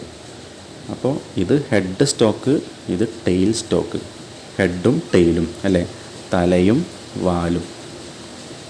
അപ്പോൾ പരസ്പരം അങ്ങനെ കണക്ട് ചെയ്ത് പഠിച്ചൂടെ? ഇതൊക്കെ ഇപ്പോൾ തോന്നുന്ന ഒരു ഐഡിയ ആണ് കേട്ടോ. ഞാനിങ്ങനെ പറഞ്ഞുകൊണ്ടിരിക്കുമ്പോൾ തോന്നുന്ന ഐഡിയ ആണ്. ഇതുവരെ എവിടെ അപ്ലൈ ചെയ്യാത്ത ഐഡിയ ആണ്. ഹെഡും ടൈലും എന്ന് പറയുമ്പോൾ ആ രീതിയിൽ ഓർത്ത് വെക്കുക അല്ലേ. ഇത് ഹെഡ്, തല, ഇത് വാല്. സ്റ്റോക്ക് എന്ന് മറക്കില്ലല്ലോ, സ്റ്റോക്ക്.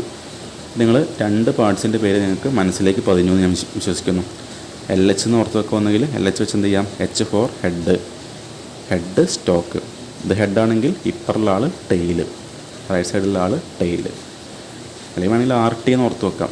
അപ്പോൾ RT എന്ന് പറയുമ്പോൾ പ്രത്യേകിച്ച് നിങ്ങൾക്ക് എന്തെങ്കിലും വേർഡ്സോ എന്തെങ്കിലും കാര്യങ്ങളോ ഓർമ്മ വരുന്നുണ്ടെങ്കിൽ R for railway, T for ticket, railway ticket. ഞാൻ ഓർത്ത് വെക്കുമ്പോൾ R ഫോർ റെയിൽവേനെ റൈറ്റ് സൈഡത്ത്, R, T ഫോർ ടിക്കറ്റ് അല്ല, T ഫോർ ടെയിൽ സ്റ്റോക്ക്. നിങ്ങൾക്ക് അങ്ങനെ വേണമെങ്കിൽ ഓർത്ത് വെക്കാവുന്നതാണ്. അപ്പോൾ നിങ്ങൾക്ക് ഏകദേശം 2 പാർട്ടിൻ്റെ പേര് നിങ്ങൾക്ക് മനസ്സിലേക്ക് രജിസ്റ്റർ ആയിട്ടുണ്ടെന്ന് വിശ്വസിക്കുന്നു. ഓക്കെ, ഇനി അടുത്ത വരുന്ന മറ്റൊരു പ്രധാനപ്പെട്ട ഭാഗമാണ് എന്താണ്? ബെഡ്. ഓക്കെ, ബെഡാണ്, ബെഡ്. അപ്പോൾ ഇനി പറയാൻ പോകുന്ന കാര്യം ഇപ്പോൾ തോന്നിയ കാര്യമാണ് അല്ലേ. അത് ബെഡ് എന്ന് പറയുമ്പോൾ അല്ല, ഒരാൾ ഇവിടെ കിടക്കുന്നവർ സങ്കല്പിച്ചാൽ പോരെ. ഒരാൾ ഇവിടെ ഇങ്ങനെ കിടക്കുകയാണ്, അയാളുടെ തല ഇവിടെ കണ്ടോ, ഹെഡ്, അല്ല കൈ ഇവിടെ ഉണ്ട്. ആളാക്കേണ്ട ഒരു കുരങ്ങനാക്കാം. കുരങ്ങനാകുമ്പോൾ വാലുണ്ടോ അല്ലേ, കുരങ്ങൻ്റെ വാലിത് അവിടെ ഉണ്ട്. ഓക്കെ, അപ്പോൾ നിങ്ങൾക്ക് അങ്ങനെ ഓർത്ത് വെക്കുക, ഈ കുരങ്ങൻ ബെഡിലാണ് കിടക്കുന്നത്. ഏതാണ് ബെഡ്? താഴെ കാണുന്ന ഈ ഒരു ഭാഗമാണ് ബെഡ് എന്ന് പറഞ്ഞാൽ. അപ്പം ബെഡ് ഓർത്ത് വെക്കുക. ഓക്കെ, അപ്പോൾ ടൈൽ സ്റ്റോക്കായി, ഹെഡ് സ്റ്റോക്കായി, ബെഡായി. ഓക്കെ, ബെഡ് എന്ന് പറഞ്ഞാൽ ശരിക്കും ഈ വരുന്ന ഭാഗമാണ് കേട്ടോ. ഈ ഒരു സർഫസിൻ്റെ ഭാഗമാണ് ശരിക്കും ബെഡ് എന്ന് പറഞ്ഞാൽ. ഓക്കെ, ആ ബെഡ് കൂടെ നമുക്ക് എന്ത് ചെയ്യാൻ പറ്റുമെന്ന് വെച്ചാലേ, ഈ കാണുന്ന ടൈൽ സ്റ്റോക്ക് ഉണ്ടല്ലോ, നമുക്കിതിനെ മൂവ് ചെയ്യിക്കാൻ പറ്റും. ഇതിനങ്ങോട്ട് മൂവ് ചെയ്യിക്കാൻ പറ്റും. ഈ എൻഡ് വരെ ഇത് മുട്ടുന്നത് വരെ നമുക്ക് ഈ സാധനം അങ്ങോട്ട് മൂവ് ചെയ്യാൻ പറ്റും. ഓക്കെ, ടൈൽ സ്റ്റോക്ക് ഫിക്സഡ് അല്ല, അത് മൂവബിളാണ്. ആ ഒരു കാര്യം കൂടി ഇപ്പോൾ ഒന്ന് ഓർത്ത് വെക്കുക. അതേപോലെ ഇപ്പോൾ നമ്മൾ എത്ര പാർട്സ് പഠിച്ചു? ഹെഡ് സ്റ്റോക്ക് പറഞ്ഞു, ടൈൽ സ്റ്റോക്ക് മനസ്സിലായി, ഇവിടെയുള്ള ബെഡ് മനസ്സിലായി, 3 പാർട്സ് മനസ്സിലാക്കി. ഇനി അടുത്തൊരു പ്രധാനപ്പെട്ട ഭാഗമാണ് സെൻറ്ററിൽ വരുന്ന കാരേജ്. ഓക്കെ, ഇപ്പോൾ കാരേജിൻ്റെ പേര് കാരേജായിട്ട് തന്നെ ഓർത്ത് വെക്കുക. പ്രത്യേകിച്ച് ഒന്നും മനസ്സിലേക്ക് ഐഡിയാസ് ഒന്നും വരുന്നില്ല. അപ്പോൾ സെൻറ്ററിൽ വരുന്ന ഭാഗം കാരേജ് എന്ന് ഓർത്ത് വെക്കുക. ഓക്കെ, അതായത് അതിൽ മൊത്തം നമ്മൾ കാരേജ് എന്ന് വിളിക്കുന്നത് കേട്ടോ. അതായത് ഈ കാണുന്ന മൊത്തം ഭാഗത്തിന് നമ്മൾ കാരേജ് എന്ന് വിളിക്കുക. ആ കാരേജിൻ്റെ അകത്ത് തന്നെ പിന്നെയും ഒരു 2-3 പാർട്സുകൾ വേറെ തന്നെ ഉണ്ട്.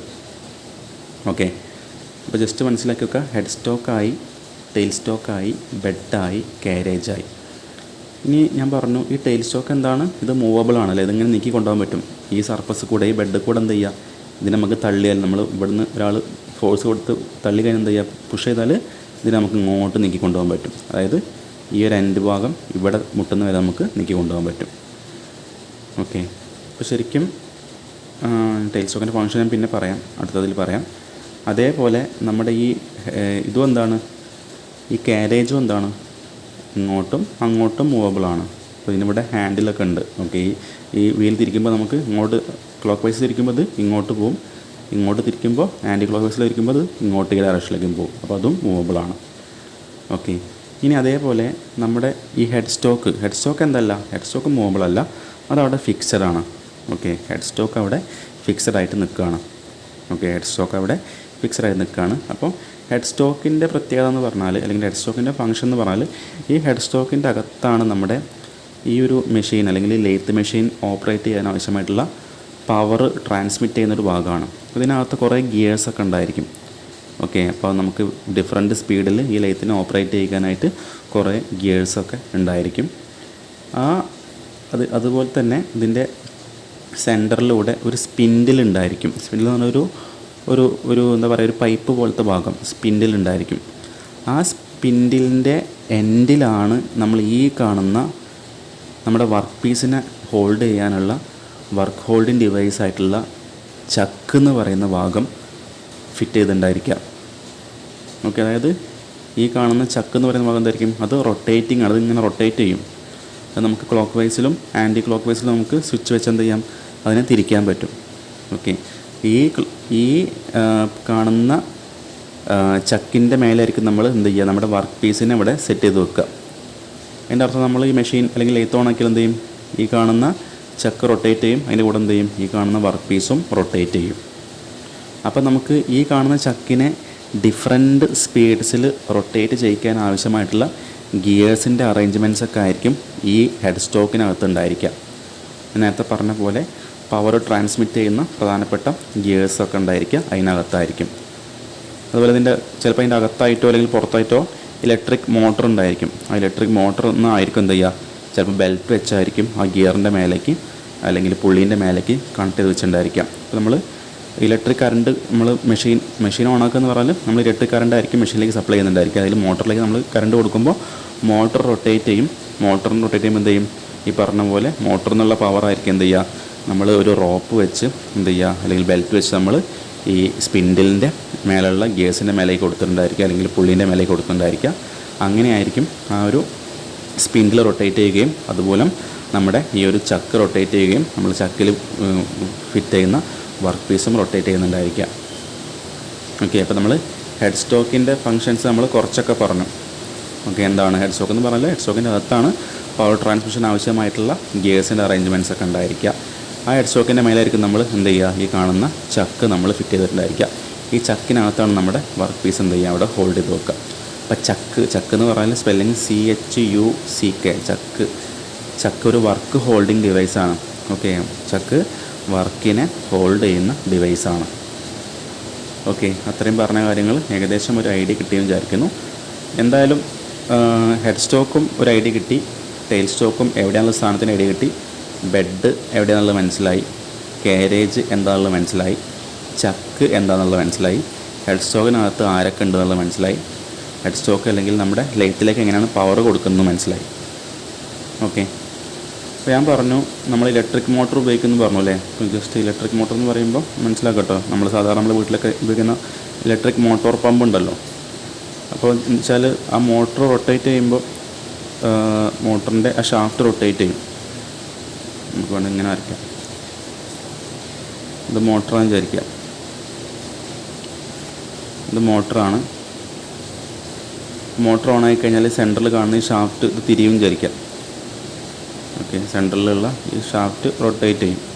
നമ്മളെന്ത് ചെയ്യും, ഈ ഷാഫ്റ്റിന് നമ്മൾ ഒരു പുള്ളി ഉപയോഗിച്ച്, പുള്ളി പറഞ്ഞാൽ കയറാണ് അല്ലെങ്കിൽ ബെൽറ്റാണ്, നമ്മളെന്ത് ചെയ്യും, പുള്ളി ഉപയോഗിച്ച് മറ്റൊരു പുള്ളിയിലേക്ക് കണക്ട് ചെയ്യും. നമ്മളെന്ത് ചെയ്യും, ഈ പുള്ളീൻ്റെ മേലെയായിരിക്കും നമ്മൾ ഇവിടെ പറഞ്ഞുള്ള സ്പിൻഡിൽ കൊടുത്തിട്ടുണ്ടായിരിക്കും അല്ലെങ്കിൽ അതിൻ്റെ ഗിയേഴ്സിൻ്റെ അറേഞ്ച് കൊടുത്തിട്ടുണ്ടായിരിക്കും. അതായത് ഇയാൾ റൊട്ടേറ്റ് ചെയ്യുമ്പോൾ എന്ത് ചെയ്യും, ഈ ബെൽറ്റിൻ്റെ മേലെ കൂടെ റൊട്ടേറ്റ് ചെയ്യും, ഈ വീലും അല്ലെങ്കിൽ ഈ പുള്ളിയും റൊട്ടേറ്റ് ചെയ്യും. ആ പുള്ളിയിൽ നിന്നായിരിക്കും എന്ത് ചെയ്യുക, പവർ ഈ ചക്കിലേക്ക് ട്രാൻസ്മിറ്റ് ചെയ്യുന്നുണ്ടായിരിക്കുക. അപ്പോൾ ചക്കും റൊട്ടേറ്റ് ചെയ്യും. ജസ്റ്റ് ഒരു ഐഡിയ കിട്ടാൻ വേണ്ടി പറഞ്ഞതാണ്, ഒട്ടും ഐഡിയ ഇല്ലാത്ത ആൾക്കാർക്ക് മനസ്സിലാക്കാൻ വേണ്ടി പറഞ്ഞതാണ്. ഓക്കെ, അപ്പോൾ ഇത്രയും ജസ്റ്റ് ഒരു ഐഡിയ ഉണ്ടാക്കി വെക്കാം. നമുക്ക് ബാക്കി നോക്കട്ടെ, വീഡിയോൻ്റെ ബാക്കി നോക്കാം.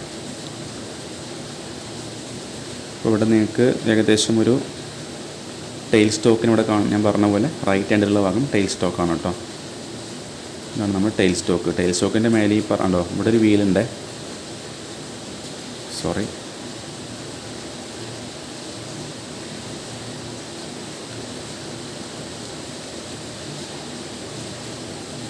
ടെയിൽ സ്റ്റോക്ക് കണ്ടല്ലോ, ഇതാണ് ടെയിൽ സ്റ്റോക്ക്. അപ്പോൾ ഇവിടെ നോക്കാം കേട്ടോ, ടെയിൽ സ്റ്റോക്കിൻ്റെ മേലെ കണ്ടോ ഇവിടെ ഒരു ഹാൻഡ് വീലുണ്ട്. അപ്പോൾ ഇതിൻ്റെ ഫംഗ്ഷൻ എന്ന് പറഞ്ഞാൽ നമുക്ക് ഇവിടെ ഒരു ഭാഗമുണ്ട്, അതിൻ്റെ പേര് നമ്മൾ ഡെഡ് സെൻറ്ററും ലൈഫ് സെൻറ്ററും ഒക്കെ വരുന്നുണ്ട്, സെൻറ്ററാണ്. അപ്പോൾ നമ്മളിതിങ്ങനെ റൊട്ടേറ്റ് ചെയ്യുമ്പോൾ എന്തായിരിക്കും, ഇത് അങ്ങോട്ട് മുന്നോട്ട് പോവുകയും ചെയ്യും, തിരിച്ച് റൊട്ടേറ്റ് ചെയ്യുമ്പോൾ എന്തായിരിക്കും, അത് ബാക്കോട്ട് വരികയും ചെയ്യും. ഓക്കെ, ഇനി അതിനെ ലോക്ക് ചെയ്യാനുള്ളൊരു ഭാഗമാണ് ഇവിടെ ഈ കാണുന്നൊരു ലിവർ എന്ന് പറഞ്ഞാൽ. അതേപോലെ നമ്മൾ പറഞ്ഞു നമുക്ക് ഈ ടെയിൽ സ്റ്റോക്കിന് അങ്ങോട്ടും ഇങ്ങോട്ടും മൂവ് ചെയ്യാൻ പറ്റും. നമുക്ക് എവിടെയെങ്കിലും മൂവ് ചെയ്ത് വെച്ചിട്ട് എന്ത് ചെയ്യാം, നമുക്കതിനെ അവിടെ സ്റ്റഡി ആയിട്ട് ലോക്കാക്കി വെക്കണം.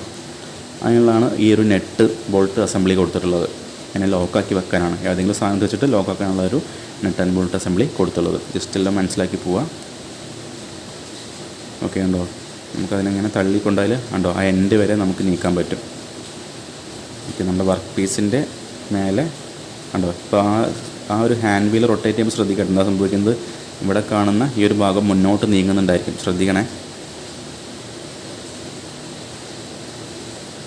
കണ്ടോ, അതിൻ്റെ മേലേക്ക് മുന്നോട്ട് നീങ്ങി അവിടെ ലോക്കായി. കണ്ടോ, ലോക്കായി എന്ന് പറഞ്ഞാൽ ഇവിടെ നോക്കുക കേട്ടോ, ഇത് നമ്മുടെ വർക്ക് പീസാണ്. ആ വർക്ക് പീസിനെ ലോക്കാക്കി വെക്കുകയാണ്. അതായത് സപ്പോർട്ട് ചെയ്യാൻ വേണ്ടിയിട്ടാണ് നമ്മൾ ഈ ടെയിൽ സ്റ്റോക്കിൻ്റെ ഈ ഒരു ഭാഗം ഉപയോഗിക്കുന്നത്. ഒരു ലെങ്തി വർക്ക് പീസൊക്കെ ആകുമ്പോഴായിരിക്കും ഇതിങ്ങനെ റൊട്ടേറ്റ് ചെയ്യുമ്പോൾ ചിലപ്പോൾ അതിങ്ങനെ സെൻറ്ററിൽ റൊട്ടേറ്റ് ചെയ്യാനുള്ള ചാൻസ് ഒക്കെ ഉണ്ടായിരിക്കും. അപ്പോൾ എന്ത് ചെയ്യുക, അതിന് ഈ എൻഡിൽ ഇതേപോലെ വെച്ച് എന്ത് ചെയ്യുക, ഇതേപോലെ വെച്ച് നമുക്ക് സപ്പോർട്ട് ചെയ്യാൻ നമ്മൾ ഈ ഒരു ടെയിൽ സ്റ്റോക്ക് യൂസ് ചെയ്യുന്നത്. ഓക്കെ,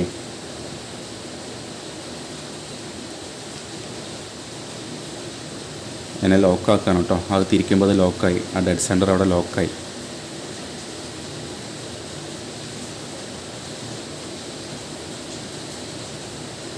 ഇതെന്താണ് അതിൻ്റെ പേര് പറയാം, കാരേജ്. നമ്മൾ പഠിച്ച ഓൾറെഡി. ഇത് കാരേജ് ആണ് കേട്ടോ. കാരേജ് ഞാൻ പറഞ്ഞ പോലെ അങ്ങോട്ടും ഇങ്ങോട്ടും നമുക്ക് മൂവ് ചെയ്യാൻ പറ്റും. ആ ഹാൻഡിൽ തിരിക്കുമ്പോൾ, ഹാൻഡ് വീൽ തിരിക്കുമ്പോൾ നമുക്ക് അങ്ങോട്ടും ഇങ്ങോട്ടും മൂവ് ചെയ്യാൻ പറ്റും. ഞാൻ പറഞ്ഞ പോലെ കണ്ടോ, ആ കാരേജിൻ്റെ മേലെ പിന്നെയും ഒരുപാട് പാർട്സുകൾ വരുന്നുണ്ട്. കണ്ടോ, ഒരുപാട് ഒന്ന് ഇപ്പോൾ കാണുമ്പോൾ നമുക്ക് കുറേ ആകെ ടെൻഷൻ വരേണ്ട ആവശ്യമില്ല. കുറേ പാർട്സ് ഉണ്ട്, എല്ലാം നമ്മൾ മനസ്സിലാക്കി കഴിഞ്ഞാൽ നമുക്ക് ഓർമ്മ ഉണ്ടാവും. ഓക്കെ, അവിടെ ഏകദേശം ഒരു 4, 3, 7 പാർട്സാണ് അവിടെ കാരേജിൻ്റെ മേലെ മാത്രം വരുന്നത്. അപ്പോൾ നമുക്ക് ആദ്യം പ്രധാനപ്പെട്ട പാർട്സുകൾ നോക്കാം ഏതൊക്കെയാണെന്നുള്ളത്. അപ്പോൾ ആദ്യം മനസ്സിലാക്കേണ്ടത് നമുക്ക് മേലെ നിന്ന് തുടങ്ങാം. അതായത് ഇവിടെ ഫസ്റ്റ് നമുക്ക് ടൂൾ പോസ്റ്റ് കാണുന്നുണ്ടായിരിക്കും. അതായത് നമ്മൾ ആ ഒരു സിംഗിൾ പോയിൻ്റ് കട്ടിംഗ് ടൂളില്ലേ, നമ്മൾ ആ ഒരു മെറ്റീരിയൽ റിമൂവലിന് വേണ്ടി ഉപയോഗിക്കുന്ന, നമ്മൾ നേരത്തെ ഫസ്റ്റ് കണ്ടുള്ള സിംഗിൾ പോയിൻ്റ് കട്ടിംഗ് ടൂൾ ഉണ്ടല്ലോ, ആ കട്ടിംഗ് ടൂൾ ഹോൾഡ് ചെയ്യുന്ന ഭാഗമാണ് ഈ ടൂൾ പോസ്റ്റ് എന്ന് പറഞ്ഞാൽ. അതായത് ഇവിടെ കാണുന്ന പോലെ ഇതിൻ്റെ ഈ ഗ്യാപ്പിലൊക്കെ ആയിരിക്കും നമ്മൾ എന്ത് ചെയ്യുക, ആ ടൂൾ പോസ്റ്റിൻ്റെ ആ ഗ്യാപ്പിലായിരിക്കും നമ്മൾ ടൂൾ വെക്കുക. എന്നിട്ട് എന്ത് ചെയ്യും, ഈ ഒരു ലിവർ തിരിക്കുമ്പോൾ അവിടെ ടൈറ്റായിട്ട് നിൽക്കും. അപ്പോൾ ടൂൾ പോസ്റ്റ് എന്ന് പറഞ്ഞാൽ എന്താണ്, ടൂളിനെ ഹോൾഡ് ചെയ്യുന്ന ഭാഗമാണ്.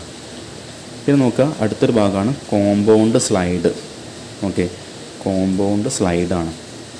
അപ്പോൾ കോമ്പൗണ്ട് സ്ലൈഡ് എന്ന് പറഞ്ഞ് നോക്കുക, ഏതാണ് ഈ കാണുന്നൊരു ഭാഗമാണ് കോമ്പൗണ്ട് സ്ലൈഡ്. അപ്പോൾ ഇവിടെ നോക്കുക, ഇവിടെ ഒരു ചെറിയൊരു വീല് കണ്ടോ. നമുക്ക് എന്ത് ചെയ്യാം, ഈ കോമ്പൗണ്ട് സ്ലൈഡ് നമുക്ക് എന്ത് ചെയ്യാം, അങ്ങോട്ടും അതുപോലെ ഇങ്ങോട്ടും മൂവ് ചെയ്യിക്കാൻ പറ്റും. ഓക്കെ, നമുക്ക് അങ്ങോട്ടും ഇങ്ങോട്ടും മൂവ് ചെയ്യിക്കാൻ പറ്റും. അതായത് ഈ ഹാൻഡ് വീൽ റൊട്ടേറ്റ് ചെയ്യുന്നതനുസരിച്ച് ക്ലോക്ക് വൈസിലും ആൻറ്റി ക്ലോക്ക് വൈസിലും റൊട്ടേറ്റ് ചെയ്യുന്നതനുസരിച്ച് നമുക്ക് എന്ത് ചെയ്യാം, ആ കോമ്പൗണ്ട് സ്ലൈഡ് നമുക്ക്, അല്ലെങ്കിൽ ടൂൾ പോസ്റ്റ് നമുക്ക് അങ്ങോട്ടും ഇങ്ങോട്ടും മൂവ് ചെയ്യിക്കാൻ പറ്റും. ഓക്കെ, ഇനി അതേപോലെ നോക്കുക, അടുത്തൊരു ഭാഗമാണ് ക്രോസ് സ്ലൈഡ്. ക്രോസ് സ്ലൈഡ് എന്ന് പറഞ്ഞാൽ അതും സ്ലൈഡാണല്ലേ, ക്രോസ് സ്ലൈഡ്. നമുക്കത് കോമ്പൗണ്ട് സ്ലൈഡ് എന്ന് പറഞ്ഞാൽ ഈ കാണുന്ന ഇയാളെ ഈ ഡയറക്ഷനിലേക്കും ആ ഡയറക്ഷനിലേക്കും മൂവ് ചെയ്യിക്കാൻ പറ്റും. ഓക്കെ, മൈന്യൂട്ട് മൂവ്മെൻറ്റ്സ് നമുക്ക് എന്ത് ചെയ്യാം, ഈ ഹാൻഡ് വീൽ തിരിച്ചുകൊണ്ട് ചെയ്യാൻ പറ്റും. ചെറിയ ചെറിയ മൂവ്മെൻറ്റ്സ്, വളരെ മൈന്യൂട്ടായിട്ടുള്ള 1 mm അല്ലെങ്കിൽ 0.1 mm ഉള്ള ചെറിയ ചെറിയ ഡിസ്റ്റൻസിൽ നമുക്ക് മൂവ് ചെയ്യാൻ എന്ത് ചെയ്യാം, ഈ ഹാൻഡ് വീൽ ഉപയോഗിച്ച് ചെയ്യാൻ പറ്റും. ഓക്കെ, ഇനി അടുത്ത മൂന്നാമത്തെ ഭാഗമാണ് ക്രോസ് സ്ലൈഡ്. ഓക്കെ, 2 പറഞ്ഞു, മൂന്നാമത്തെയാണ് ക്രോസ് സ്ലൈഡ്. ക്രോസ് സ്ലൈഡ് എന്ന് പറഞ്ഞാൽ നോക്കാം, ഈ ഭാഗമാണ് ക്രോസ് സ്ലൈഡ്. അതായത് നമുക്ക് ഈ കാണുന്ന ഈ ഒരു ബ്ലോക്ക് ഉണ്ടല്ലോ, ഈ ബ്ലാക്ക് കളറിൽ കാണുന്നത്, ആ ബ്ലോക്കിന് നമുക്ക് ആ ഡയറക്ഷനിലേക്കും ഈ ഡയറക്ഷനിലേക്കും മൂവ് ചെയ്യിക്കാണ് നമ്മൾ ക്രോസ് സ്ലൈഡ് ഉപയോഗിക്കുന്നത്. ഓക്കെ, കോമ്പൗണ്ട് സ്ലൈഡ് എന്ന് പറഞ്ഞാൽ ഈ ഡയറക്ഷൻ ആട്ടോ, ഇങ്ങോട്ടും അങ്ങോട്ടും. ക്രോസ് സ്ലൈഡ് അതിന് ക്രോസ് ആയിട്ട് ആണ്, അതിന് ക്രോസ് ആയിട്ടുള്ള ഡയറക്ഷനിൽ പോകാനാണ് ക്രോസ് സ്ലൈഡ്. ഓക്കെ, അപ്പോൾ ടൂൾ പോസ്റ്റും കോമ്പൗണ്ട് സ്ലൈഡും ക്രോസ് സ്ലൈഡും എന്താണെന്ന് മനസ്സിലായെന്ന് വിചാരിക്കുന്നു. ഇനി നോക്കട്ടോ, അടുത്താണ് ക്രോസ് ഫീഡ് വീല്. അതായത് ക്രോസ് ഫീഡ് വീൽ എന്ന് പറഞ്ഞാൽ ഈ ക്രോസ് സ്ലൈഡിനെ മൂവ് ചെയ്യിക്കണമല്ലോ. അതായത് ഈ വീലാണ് ക്രോസ് ഫീഡ് വീല്. അതായത് ക്രോസ് സ്ലൈഡിനെ മൂവ് ചെയ്യിക്കാനായിട്ട് നമ്മളിതിനെ ഇങ്ങോട്ടും ആൻറ്റി ക്ലോക്ക് വൈസിലും ആൻറ്റി ക്ലോക്ക് വൈസിലും തിരിച്ചെന്തായിരിക്കും, നമുക്കതിനെ ഇതിനെന്ത് ചെയ്യുക, ആ ഡയറക്ഷനിലേക്കും ബാക്കോട്ടും മുന്നോട്ടും എന്ത് ചെയ്യുക, cross സ്ലൈഡിന് move ചെയ്യിക്കാനുള്ള വീലാണ് cross feed wheel. Okay, അപ്പോൾ നമുക്ക് 4 ഭാഗങ്ങൾ ഇപ്പോൾ മനസ്സിലായില്ലേ. നമ്മൾ നേരത്തെ 4, 3, 7 പാർട്സാണ് പറഞ്ഞത്. അപ്പോൾ 4 തന്നെ ഓൾറെഡി മനസ്സിലായി. അപ്പോൾ അതിലധികം നമുക്ക് മനസ്സിലാക്കാൻ പറ്റി. അപ്പോൾ നമ്മൾ ക്രോസ് ഫീഡ് വീലും പറഞ്ഞു. ഇനി അടുത്ത് നോക്കാം, നമ്മുടെ അടുത്തൊരു ഭാഗം സാഡിൽ ഫീഡ് വീലാണ്. അപ്പോൾ അതിൻ്റെ മുന്നേ ഇവിടെ സാഡിൽ കൊടുത്തിട്ടുണ്ട്. അപ്പോൾ നമുക്ക് അതിന് സാഡിൽ എന്താണെന്ന് നോക്കാം. ഓക്കെ, അപ്പോൾ സാഡിൽ എന്ന് പറഞ്ഞാൽ നമുക്ക് ഈ ഒരു മൊത്തത്തിലുള്ള ഈ ഒരു ബ്ലോക്ക് ഉണ്ടല്ലോ, ഈ കാണുന്നൊരു ബ്ലോക്ക് കണ്ടോ, ഈ ഒരു ബ്ലോക്കില്ലേ, ഇങ്ങനെ വരുന്ന മൊത്തത്തിലൊരു ബ്ലോക്കില്ലേ, ഈ മൊത്തം സെറ്റപ്പ് വരുന്ന ഈ ഒരു താഴെ കാണുന്ന ഈ ഒരു ബ്ലോക്ക് ഉണ്ടല്ലോ, അതിനാണ് നമ്മൾ സാഡിൽ എന്ന് പറയാം. ആ ഹെവി ആയിട്ടുള്ള വലിയ ബ്ലോക്കിനാണ് സാഡിൽ എന്ന് പറയാം. ഈ സാഡിലിൻ്റെ മേലെയാണ് നമ്മുടെ ക്രോസ് സ്ലൈഡും കോമ്പൗണ്ട് സ്ലൈഡും ടൂൾ പോസ്റ്റൊക്കെ ഉള്ളത്. ഓക്കെ, പറയുന്നത് മനസ്സിലാവുമെന്ന് വിചാരിക്കുന്നു. അപ്പോൾ ആ സാഡിൽ എന്ന് പറഞ്ഞാൽ ഞാൻ നേരത്തെ പറഞ്ഞ പോലെ നമ്മൾ ലെയ്ത്തിൻ്റെ ഭാഗം പറഞ്ഞപ്പോൾ ബെഡ് പറഞ്ഞിരുന്നു. ആ ബെഡിൻ്റെ മേലെ കൂടെ ആയിരിക്കും എന്ത് ചെയ്യുക, ഈ സാഡിൽ ഈ ഡയറക്ഷനിലേക്കും മൂവ് ചെയ്യുന്നുണ്ടായിരിക്കുക. ആ സാഡിൽ മൂവ് ചെയ്യിക്കാനുള്ള ഫീഡ് വീലാണ് ഈ കാണുന്നത്. ക്ലോക്ക് വൈസ് തിരിക്കുമ്പോൾ ഈ ഡയറക്ഷനിലേക്ക് പോകും, ആൻറ്റി ക്ലോക്ക് വൈസ് ഇരിക്കുമ്പോൾ ഈ ഡയറക്ഷനിലേക്ക് നമുക്ക് സാഡിൽ മൊത്തത്തിൽ മൂവ് ചെയ്യാൻ പറ്റും. ഓക്കെ, ഇവിടെ മനസ്സിലാക്കേണ്ട കാര്യങ്ങൾ ഒരു കാര്യം പറയാം. അതായത് നമ്മൾ പറഞ്ഞു സാഡിൽ മനസ്സിലായി, സാഡിൽ ഫീഡ് വീലും മനസ്സിലായി.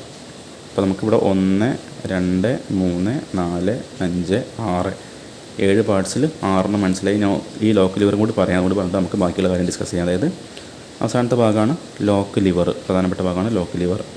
ഈ കാണുന്ന ലിവറാണ് ലോക്ക് ലിവർ. അതായത് നമുക്ക് ഈ സാഡിലിനെ നമ്മുടെ ആവശ്യാനുസരണം എവിടെയെങ്കിലും എത്തിയതിൻ്റെ ശേഷം മൂവ് ചെയ്യിച്ചിട്ട് നമ്മൾ എത്തിച്ചു. ശേഷം എന്ത് ചെയ്യുക, നമുക്ക് ഈ സൈഡെല്ലാം മൊത്തം ലോക്കാക്കി വെക്കണം. ഇനി എന്ത് ചെയ്യാൻ പാടില്ല, ഇയാൾ ഈ സൈഡിൽ അങ്ങോട്ടോ ഇങ്ങോട്ടോ മൂവ് ചെയ്യാൻ പാടില്ല, അവിടെ സ്റ്റഡി ചെയ്ത് നിൽക്കണം. അങ്ങനെ ലോക്കാക്കാൻ വേണ്ടിയുള്ള ഭാഗമാണ് നമ്മുടെ ലോക്ക് ലിവർ എന്ന് പറയുന്നത്. ഓക്കെ, അപ്പോൾ ലോക്ക് ലിവർ എന്താണെന്നുള്ള കാര്യം കൂടി മനസ്സിലായിട്ടുണ്ടായിരിക്കും. അത് മൊത്തം നമുക്ക് 4, 3, 7 പാർട്സിനെ കുറിച്ചൊരു ഐഡിയ കിട്ടി. ഇനി നോക്ക്, ഞാൻ പറഞ്ഞു എന്താണ് സാഡിൽ എന്ന് പറഞ്ഞാൽ, നമ്മൾ പറഞ്ഞു എന്താണ് സാഡിൽ എന്ന് പറഞ്ഞാൽ നമുക്ക് ആ ലെയ്ത്ത് ബെഡിൻ്റെ മേലെ കൂടെ നമുക്ക് ഈ ഡയറക്ഷനിലേക്കും ഈ ഡയറക്ഷനിലേക്കും മൂവ് ചെയ്യാനുള്ള ഭാഗമാണ് സാഡിൽ.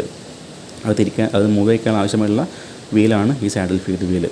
ഓക്കെ, ഇവിടെ നേരത്തെ നമ്മൾ പഠിച്ചിട്ടുണ്ടായിരുന്നു കോമ്പൗണ്ട് സ്ലൈഡ്. കോമ്പൗണ്ട് സ്ലൈഡിൻ്റെ ഫംഗ്ഷൻ എന്താണ്, ഈ പറഞ്ഞ പോലെ ഈ സെയിം ഡയറക്ഷനിൽ തന്നെ അങ്ങോട്ടും ഇങ്ങോട്ടും മൂവ് ചെയ്യാനാണ് നമ്മൾ കോമ്പൗണ്ട് സ്ലൈഡ് യൂസ് ചെയ്യുന്നത്. ഇവിടെ മനസ്സിലാക്കേണ്ടതാണ്, ഇവിടെ ചെയ്യാൻ പറ്റുന്ന നേരത്തെ പറഞ്ഞ പോയിൻ്റ് വളരെ മൈന്യൂട്ടായിട്ടുള്ള ഈ ഡയറക്ഷനിലേക്കോ അല്ലെങ്കിൽ ഈ ഡയറക്ഷനിലേക്കുള്ള മൂവ്മെൻറ്റ് നമുക്ക് എന്ത് ചെയ്യാൻ പറ്റും, ഈ കോമ്പൗണ്ട് സ്ലൈഡ് ഉപയോഗിച്ച് നമുക്ക് ചെയ്യാൻ പറ്റും അല്ലേ. നമ്മൾ സാഡിലിനെ മൊത്തത്തിൽ, അതായത് ഈ കാണുന്ന വലിയ ബ്ലോക്കിനെ മൊത്തത്തിൽ നമ്മൾ നീക്കുമ്പോൾ എന്തായിരിക്കും, ഒരു വലിയൊരു തരത്തിലുള്ള മൂവ്മെൻ്റ് ആയിരിക്കും ടൂളിന് കിട്ടുന്നുണ്ടായിരിക്കാം, പെട്ടെന്നുള്ളൊരു മൂവ്മെൻ്റ് ആയിരിക്കും. അപ്പോൾ എന്തായിരിക്കും, ആ വലിയ മൂവ്മെൻറ്റിനേക്കാളും വളരെ മൈന്യൂട്ടായിട്ടുള്ള ചെറിയ മൂവ്മെൻറ്റ് കൊടുക്കാൻ നമ്മൾ ഈ ഒരു കോമ്പൗണ്ട് സ്ലൈഡ് യൂസ് ചെയ്യുന്നുള്ള കാര്യം മനസ്സിലാക്കി വെക്കുക. ഓക്കെ, അപ്പോൾ നമ്മുടെ കാരേജിൻ്റെ പ്രധാനപ്പെട്ട ഭാഗങ്ങളെല്ലാം നിങ്ങൾക്ക് മനസ്സിലായെന്ന് വിചാരിക്കുന്നു. ഓക്കെ, നമുക്കിനി അടുത്ത ഇതിലേക്ക് പോവാം, ബാക്കി കാണാം. കണ്ടോ, ആ വീല് തിരിക്കുമ്പോൾ സാഡിൽ ഒന്നായിട്ട് മൂവ് ചെയ്യും. കണ്ടോ, ആ വീല് തിരിക്കുമ്പോൾ ക്രോസ് സ്ലൈഡ് അങ്ങനെ മൂവ് വയ്ക്കാൻ പറ്റും. ഞാൻ ചെറിയ വീല് തിരിക്കുമ്പോൾ നമുക്ക് അതിന് അങ്ങനെ ആ രീതിയിൽ മൂവ് വയ്ക്കാൻ പറ്റും. ആ കോമ്പൗണ്ട് സ്ലൈഡ് നമുക്ക് റൊട്ടേറ്റ് ചെയ്യാനും പറ്റും കേട്ടോ. കണ്ടോ, നമ്മുടെ വർക്ക് പീസ് ഇങ്ങനെ റൊട്ടേറ്റ് ചെയ്യുന്നുണ്ട്. അപ്പോൾ ശ്രദ്ധിക്കുക കേട്ടോ. അപ്പോൾ എന്താ സംഭവിക്കുന്നത് വെച്ചാൽ, ഈ കാണുന്ന ആളാണ് നമ്മുടെ ടൂള്. ഇതാണ് നമ്മുടെ സിംഗിൾ പോയിൻറ്റ് കട്ടിങ്. ഈ കാണുന്നൊരു ബ്ലോക്ക് ഇല്ലേ ബ്രൗൺ കളറിൽ, അതാണ് നമ്മുടെ സിംഗിൾ പോയിൻറ്റ് കട്ടിങ് ടൂള്. ആ കട്ടിങ് ടൂൾ എവിടെ വെച്ചുള്ള നമ്മൾ ഫസ്റ്റ് പഠിച്ചുള്ള ടൂൾ പോസ്റ്റാണ് ഈ മൊത്തത്തിൽ കാണുന്നത്. ഞാൻ പറഞ്ഞ ടൂൾ പോസ്റ്റിൻ്റെ ഈ ഗ്യാപ്പിലാണ് ടൂൾ വെക്കാൻ നേരത്തെ പറഞ്ഞിട്ടുണ്ടായിരുന്നു. അതിന് ടൈറ്റാക്കി എന്ത് ചെയ്യും, നമ്മൾ ഈ കാണുന്ന ബോൾട്ട് ടൂൾ ഉപയോഗിച്ച് അതിനെ ടൈറ്റാക്കി വെക്കും. ഓക്കെ, നിങ്ങൾക്ക് പറഞ്ഞ കാര്യങ്ങൾ ഓർമ്മ വരുന്നുണ്ട് വിചാരിക്കുന്നു. നമ്മൾ വർക്ക് പീസ് അവിടെ റൊട്ടേറ്റ് ചെയ്യുന്നുണ്ടോ, ചക്ക് റൊട്ടേറ്റ് ചെയ്യുന്നുണ്ടോ, ചക്ക് സ്പീഡിൽ റൊട്ടേറ്റ് ചെയ്യുന്നുണ്ടായിരിക്കും. കണ്ടോ, ചക്ക് റൊട്ടേറ്റ് ചെയ്യുന്നുണ്ട്. ചക്കിൻ്റെ മേലുള്ള ഇതാണ് വർക്ക് പീസ് കേട്ടോ. നമ്മളിപ്പോൾ ഈ കാണുന്ന വർക്ക് പീസിനെ നമ്മൾ വർക്ക് ചെയ്യാൻ പോകുന്നത്.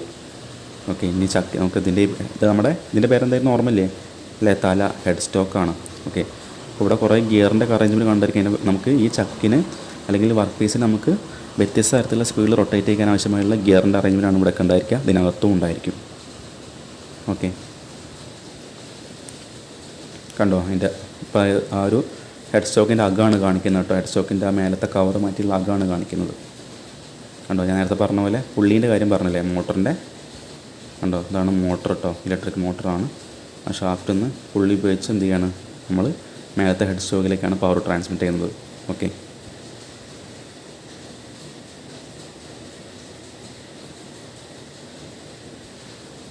നമുക്ക് വർക്ക് പീസ് റൊട്ടേറ്റ് ചെയ്യുന്നു. കണ്ടോ, ടൂള് മൂവ് ചെയ്യിക്കുന്നു. അവിടെ വർക്ക് പീസിൻ്റെ മേലെ നിന്ന് മെറ്റീരിയൽ റിമൂവ് ആവുന്നു. ഹെഡ് സ്റ്റോക്ക് തിരിയുന്നത് കാണുന്നുണ്ടല്ലോ, ചക്ക് തിരിയുന്നത് ഹെഡ് സ്റ്റോക്കല്ല, ചക്ക് തിരിയുന്നത് കാണുന്നുണ്ടല്ലോ. കണ്ടോ, ഹെഡ് സ്റ്റോക്കിൻ്റെ കവർ മാറ്റി അതിൻ്റെ അകത്തുള്ളത് കാണാണ്ടോ. ഡിഫറൻറ്റ് ഗിയർ അറേഞ്ച്മെൻറ്റ്സ്, പുള്ളി അറേഞ്ച്മെൻറ്റ്സ് കാണുന്നുണ്ടായിരിക്കും. ഡിഫറൻറ്റ് സ്പീഡ്സിൽ റൊട്ടേറ്റ് ചെയ്യാൻ ആവശ്യമായിട്ടുള്ള നമ്മൾ ഹെഡ് സ്റ്റോക്കിനകത്തേ പവർ കൊടുക്കുന്നത് ആ മോട്ടറിൽ നിന്നാണ് കേട്ടോ. ഇത്രയും കാര്യം നമ്മൾ ഓൾറെഡി പറഞ്ഞു. ഇതെല്ലാം നമ്മുടെ ഹെഡ് സ്റ്റോക്കിൻ്റെ അകത്ത് വരുന്ന ഭാഗമാണ്. അവിടെ കോൺ പുള്ളീസാണ് ഉണ്ടായിരിക്കുക. ഡിഫറൻറ്റ് സ്പീഡിൽ നമുക്ക് അതിനെ ഷിഫ്റ്റ് ചെയ്യുമ്പോൾ എന്തായിരിക്കും, ഡിഫറൻറ്റ് അറേഞ്ച്മെൻറ്റിൽ കൊടുക്കുമ്പോൾ എന്തായിരിക്കും, ചെറിയ ഗിയറിൽ നിന്ന് വലിയ ഗിയറിലേക്ക് നമ്മൾ പവർ ട്രാൻസ്ഫർ ചെയ്യുമ്പോൾ നമുക്ക് അതിൻ്റെ സ്പീഡുകൾ വാരി ചെയ്യിക്കാൻ പറ്റും. അപ്പോൾ അവിടെ കാണുന്നുണ്ടായിരിക്കുക ആ ഒരു ഗിയറിനെ മാറ്റാനുള്ള ഒരു ചെറിയൊരു ലിവറാണ് കാണുന്നുണ്ടായിരിക്കും, ഒരു പിന്നാണ് കാണുന്നുണ്ടായിരിക്കുക. അത് മാറ്റി കൊടുക്കുമ്പോൾ നമുക്ക് ഓരോ ഗിയറിലേക്ക് അല്ലെങ്കിൽ ഓരോ പുള്ളിയിലേക്ക് നമുക്ക് ഷിഫ്റ്റ് ചെയ്യാൻ പറ്റും. ഓക്കെ,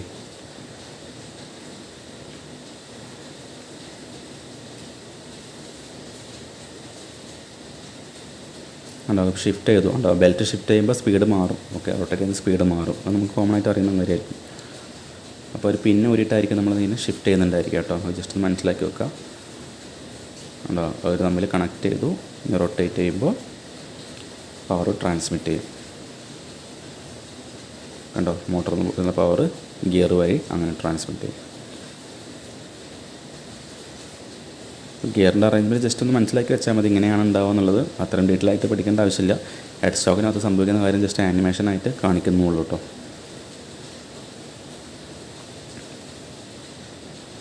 കുറേ ഗിയറുകൾ ഉണ്ടായിരിക്കും. നമുക്ക് ആ സ്പീഡിനെ വ്യത്യസ്ത തരത്തിലുള്ള സ്പീഡിൽ റൊട്ടേറ്റ് ചെയ്യിക്കുകയാണ്. അങ്ങനെ പല പല കോമ്പിനേഷൻസ് കൊടുക്കുന്നത് കേട്ടോ, ചെറിയ ഗിയറും വലിയ ഗിയറുകൾ കൊടുക്കുന്നത്. ഇനി നമ്മളിതിൽ കാണുന്നുണ്ടായിരിക്കും നിങ്ങൾക്ക് നമ്മുടെ ലേത്തിൽ ചെയ്യുന്നൊരു പ്രോസസ്സാണ് ടേണിങ് പ്രോസസ്സ് എന്ന് പറഞ്ഞാൽ. അപ്പോൾ ടേണിങ് പ്രോസസ്സ് എന്ന് പറഞ്ഞാൽ നിങ്ങൾക്ക് ഇവിടെ കണ്ടാൽ മനസ്സിലായി എന്താ സംഭവിക്കുന്നത് വെച്ചാൽ, കണ്ടോ ഡയമീറ്റർ ഇങ്ങനെ മെറ്റീരിയൽ റിമൂവ് ചെയ്തുകൊണ്ട് കുറയ്ക്കുന്ന ഒരു പ്രോസസ്സാണ് ടേണിങ് എന്ന് പറഞ്ഞാൽ. ഇനി ഇത് ഫേസിങ്, രണ്ടാമത്തെ പ്രോസസ്സാണ് ഫേസിങ്. ഇങ്ങനെ ചെയ്യുമ്പോൾ എന്തായാലും സംഭവിക്കുക വെച്ചാൽ, ഫേസിങ്ങിൽ സംഭവിക്കുക വെച്ചാൽ അതിൻ്റെ ലെങ്ത്താണ് കുറയുക. അപ്പോൾ ചെയ്തെന്താണ് അത് ടാപ്പർ ടേണിങ്, അതായത് ഇങ്ങനെ ചെരിഞ്ഞ് കട്ട് ചെയ്യുന്ന ഉണ്ടോ, ഇത് നമ്മുടെ കട്ടിംഗ് ടൂളാണ്, സിംഗിൾ പോയിൻറ്റ് കട്ടിംഗ് ടൂൾ, നമ്മുടെ വർക്ക് പീസാണ്. അപ്പോൾ ഉണ്ടോ ഇങ്ങനെ ചെരിഞ്ഞ് കട്ട് ചെയ്യുന്ന പ്രോസസ്സിൻ്റെ പേരാണ് ടാപ്പർ ടേണിങ്. അപ്പോൾ നമ്മൾ ഡീറ്റെയിൽ ആയിട്ട് പഠിക്കും, ജസ്റ്റ് അതൊന്ന് മനസ്സിലാക്കി വെക്കുകയല്ല. ഓക്കെ, ഇതിൻ്റെ പേരാണ് നേളിംഗ് എന്ന് പറയുന്നത്. നമ്മളൊരു ഡയമണ്ട് ഷേപ്പിലുള്ള ഒരു സർഫസ് ഉണ്ടാക്കിയെടുക്കുന്ന പ്രോസസ്സാണ് നേളിംഗ് പ്രോസസ്സ് എന്ന് പറയുന്നത്. ഇതൊക്കെ നമുക്ക് എക്സാമിനൊക്കെ ഒരു മാർക്കും ചോദിക്കുന്ന ടോപ്പിക്കാണ് കേട്ടോ. ഞാൻ ജസ്റ്റ് പറഞ്ഞു പോകുന്നുള്ളൂ, നമുക്കത് വഴിയെ എല്ലാം ഡീറ്റെയിൽ ആയിട്ട് പഠിക്കാം. നമുക്കിത് റിയൽ ആയിട്ടുള്ളൊരു ലേത്ത് മെഷീൻ ചെയ്യുന്ന വർക്ക് ഇവിടെ കാണിക്കാം കേട്ടോ. കാണുമ്പോൾ മനസ്സിലാവുമെന്ന് വിചാരിക്കുന്നു. ഇത് നമ്മുടെ വർക്ക് പീസ് റൊട്ടേറ്റ് ചെയ്യണം കേട്ടോ. ഇത് നമ്മുടെ കട്ടിംഗ് ടൂളാണ്. ഇത് ടൂൾ പോസ്റ്റിൻ്റെ മേലെ കട്ടിംഗ് ടൂൾ വെച്ചിരിക്കുന്നതാണ് കേട്ടോ. ഈ ബോൾട്ട് ടൈറ്റ് ആകുമ്പോഴേക്കും കട്ടിംഗ് ടൂൾ അവിടെ ഫിക്സ് ആയി നിൽക്കുന്നുണ്ടായിരിക്കും. ഓക്കെ, ഒരു ലേത്തിൻ്റെ മറ്റൊരു ആനിമേഷൻ അവിടെ കാണുന്നുണ്ടായിരിക്കും. നമുക്ക് എല്ലാ പാർട്സിൻ്റെ പേര് ഓർമ്മ ഉണ്ടായിരിക്കും. നിങ്ങൾ പറയാം ഇതിൻ്റെ പേരെന്താണ്? ഹെഡ് സ്റ്റോക്ക്, അത് chuck, carriage, tool post, cross slide, compound slide, tail stock. ഇതെല്ലാം നിങ്ങളിപ്പോൾ ഏകദേശം മനസ്സിലാക്കിയിട്ടുണ്ടായിരിക്കും. ഇതിൻ്റെ പേര് dead centre, lathe bed. Okay, നമ്മളിതെല്ലാം ഇപ്പോൾ പഠിച്ച കാര്യമാണ് അല്ലേ. ഇതിലെല്ലാ പാർട്സിനെ കുറിച്ച് നമുക്ക് ഐഡിയ ഉണ്ടായി അല്ലേ, ഓർമ്മ ഉണ്ടാവും വിചാരിക്കുന്നു. ഹെഡ് സ്റ്റോക്ക് എല്ലാവർക്കും ഓർമ്മ ഉണ്ടായിരിക്കും അല്ലേ. പിന്നെ പറഞ്ഞത് ടെയിൽ സ്റ്റോക്കാണ് അല്ലേ. പിന്നെ പറഞ്ഞത് ലെയ്ത്ത് ബെഡാണ് കണ്ടോ, ലെയ്ത്ത് ബെഡ്. പിന്നെ നമ്മൾ ചക്ക് പറഞ്ഞു, പിന്നെ കാരേജ് പറഞ്ഞു. കാരേജിൻ്റെ അകത്ത് ക്രോസ് സ്ലൈഡ് ഉണ്ട്, കോമ്പൗണ്ട് സ്ലൈഡ് ഉണ്ട്, ടൂൾ പോസ്റ്റ് ഉണ്ട്. പിന്നെ ഇത് ഡെഡ് സെൻറ്റർ ടെയിൽ സ്റ്റോക്കിൻ്റെ മേലുള്ളതാണ്. ഓക്കെ, എല്ലാത്തിനെ കുറിച്ചും ചെറിയൊരു ഓർമ്മ നിങ്ങൾക്ക് ഉണ്ടാവും വിചാരിക്കുന്നു. ഓക്കെ,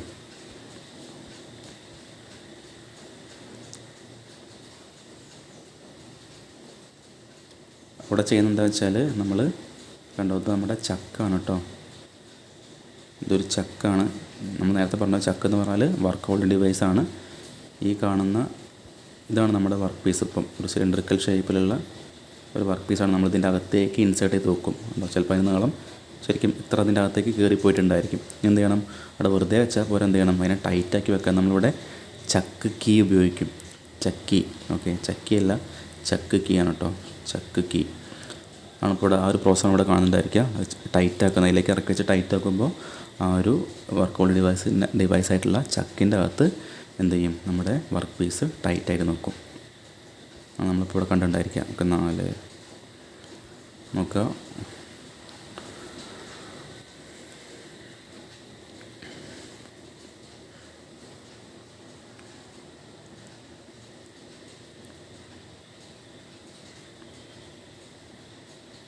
കണ്ടോ, തിരിക്കുമ്പോൾ ടൈറ്റ് ആവും കേട്ടോ. അതിൻ്റെ ബോൾട്ടിൻ്റെ അറേഞ്ച്മെൻ്റ് ആയിരിക്കും ഉണ്ടായിരിക്കും.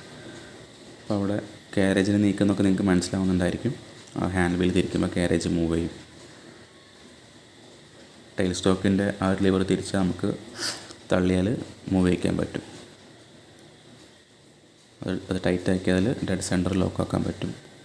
അത് ടൈറ്റ് ആക്കിയാൽ ടൈൽ സ്റ്റോക്കിനെ ലോക്കാക്കാൻ പറ്റും. അത് തിരിച്ചാൽ ഡെഡ് സെൻറ്ററിനെ മൂവ് ചെയ്യിക്കാൻ പറ്റും. അവിടെ സപ്പോർട്ട് ചെയ്യാൻ പറ്റും, വർക്ക് പീസിന് സപ്പോർട്ട് ചെയ്യാൻ പറ്റും. ടൈൽ സ്റ്റോക്കിനെ ബാക്കോട്ട് തന്നെ നീക്കാം. അവിടെ നമുക്ക് ടൈൽ സ്റ്റോക്കിനെ മൂവ് ചെയ്യിക്കാൻ പറ്റും. അപ്പോൾ നമുക്ക് നേരത്തെ നമ്മൾ ബെഡിൻ്റെ കാര്യം പറഞ്ഞിട്ടുണ്ടായിരുന്നു. ബെഡ് എന്ന് പറഞ്ഞാൽ കണ്ടോ, ഈ ഒരു സർഫസ് ആണ് ശരിക്കും ബെഡ് എന്ന് പറഞ്ഞാൽ. ആ ബെഡിൻ്റെ മേലെ കൂടെയാണ് ഈ ടൈൽ സ്റ്റോക്കും ഈ കാരേജൊക്കെ മൂവ് ചെയ്യുന്നുള്ള കാര്യം മനസ്സിലാക്കി വെക്കുക കേട്ടോ. ആണ് ലെയ്ത്ത് ബെഡ്. ആ ലെയ്ത്ത് ബെഡിൻ്റെ മേലെ കൂടെയാണ് നമ്മുടെ കാരേജ് മൂവ് ചെയ്യുന്നത്, അതുപോലെ ടൈൽ സ്റ്റോക്കും മൂവ് ചെയ്യുന്നു. അവിടെ ലെയ്ത്ത് ഓണാക്കിയപ്പോൾ ചക്ക് തിരിയുന്നുണ്ട്, വർക്ക് പീസ് റൊട്ടേറ്റ് ചെയ്യുന്നുണ്ട്. ആ ഒരു പ്രോസസ്സാണ് അവിടെ നടക്കുന്നുണ്ടായിരിക്കുക.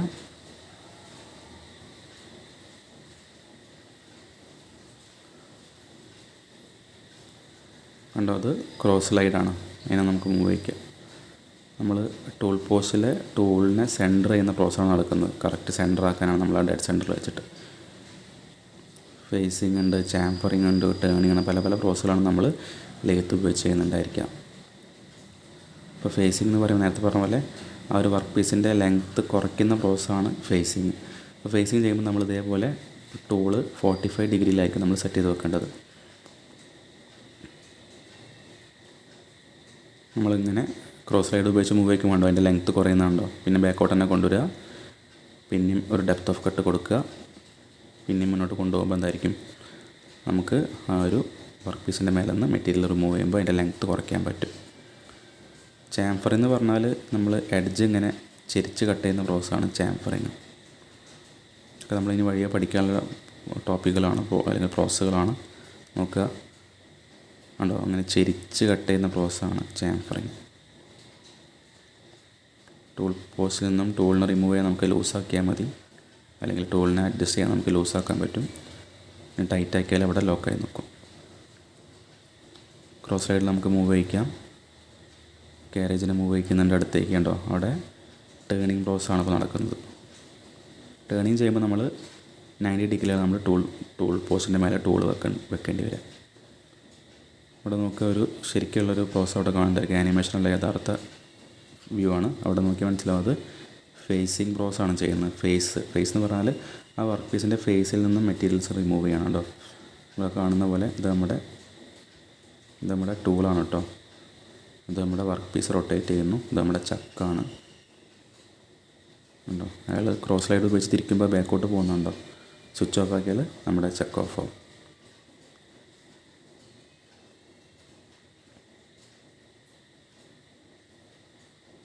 ഇപ്പോൾ ചെയ്യുന്നത് ടേണിങ് പ്രോസസ്സാണ്. സർഫസിൽ നിന്ന് മെറ്റീരിയൽ റിമൂവ് ചെയ്യാണ്. ഇപ്പോൾ ഡയമീറ്ററാണ് കുറേ കേട്ടോ ഉണ്ടോ.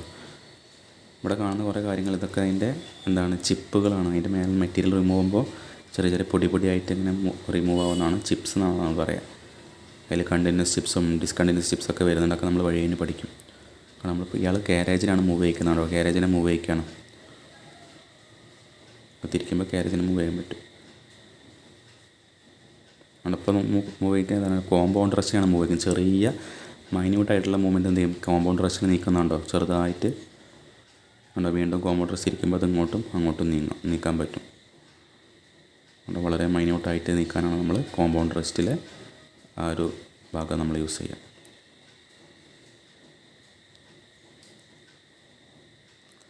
നമ്മൾ ടൂളിനെ ലൂസാക്കേണ്ട ഊരിയെടുത്തു. കാരണം നമ്മൾ സിംഗിൾ പോയിൻ്റ് കട്ടിങ് ടൂൾ ഊരിയെടുത്തു. ആ ബോൾട്ട് ലൂസാക്കിയാൽ ഊരിയെടുക്കാൻ പറ്റും. അതിനൊന്ന് അഡ്ജസ്റ്റ് ചെയ്ത് വെക്കുന്നതാണ്. കാരണം ചിലപ്പോൾ അതിൽ കട്ടിങ് എഡ്ജ് ചിലപ്പോൾ എന്തായി മാറിയിട്ടുണ്ടാവും, ചിലപ്പോൾ ഇങ്ങനെ ബേൺ ഔട്ട് ആയി പോയിട്ടുണ്ടാവും, തേയ്മാനം സംഭവിച്ചിട്ടുണ്ടായിരിക്കും. അപ്പോൾ നമ്മൾ അഡ്ജസ്റ്റ് ചെയ്ത് വെക്കുക. അല്ലെങ്കിൽ അതിൻ്റെ കട്ടിങ് ഗ്രൈൻഡ് ചെയ്തിട്ട് എന്ത് ചെയ്യും, അതിൻ്റെ കട്ടിങ് എബിലിറ്റി കൂട്ടിയിട്ട് ഒന്നും കൂടി ഷാർപ്പാക്കിയിട്ട് നമുക്ക് അതിൻ്റെ മേലെ ഫിറ്റ് ചെയ്യാം. ചക്കാണ് അയാളുടെ റൈറ്റ് ഹാൻഡിൽ കാണുന്ന ചക്കിൻ്റെ ഭാഗമാണ്. ചക്ക് കീ വെക്കുന്ന ഹോളാണ് കാണുന്നതായിരിക്കുക. ഇതിപ്പോൾ ഒരു 3 ജോ ചക്കാണ്. 3 ജോ കാരണം 3 ജോസ് ഉണ്ടായിരിക്കും. ഇതൊക്കെ നമ്മൾ വഴി കഴിഞ്ഞ് പഠിക്കട്ടെ, ജസ്റ്റ് ഞാൻ പറഞ്ഞു പോകുന്നുള്ളൂ.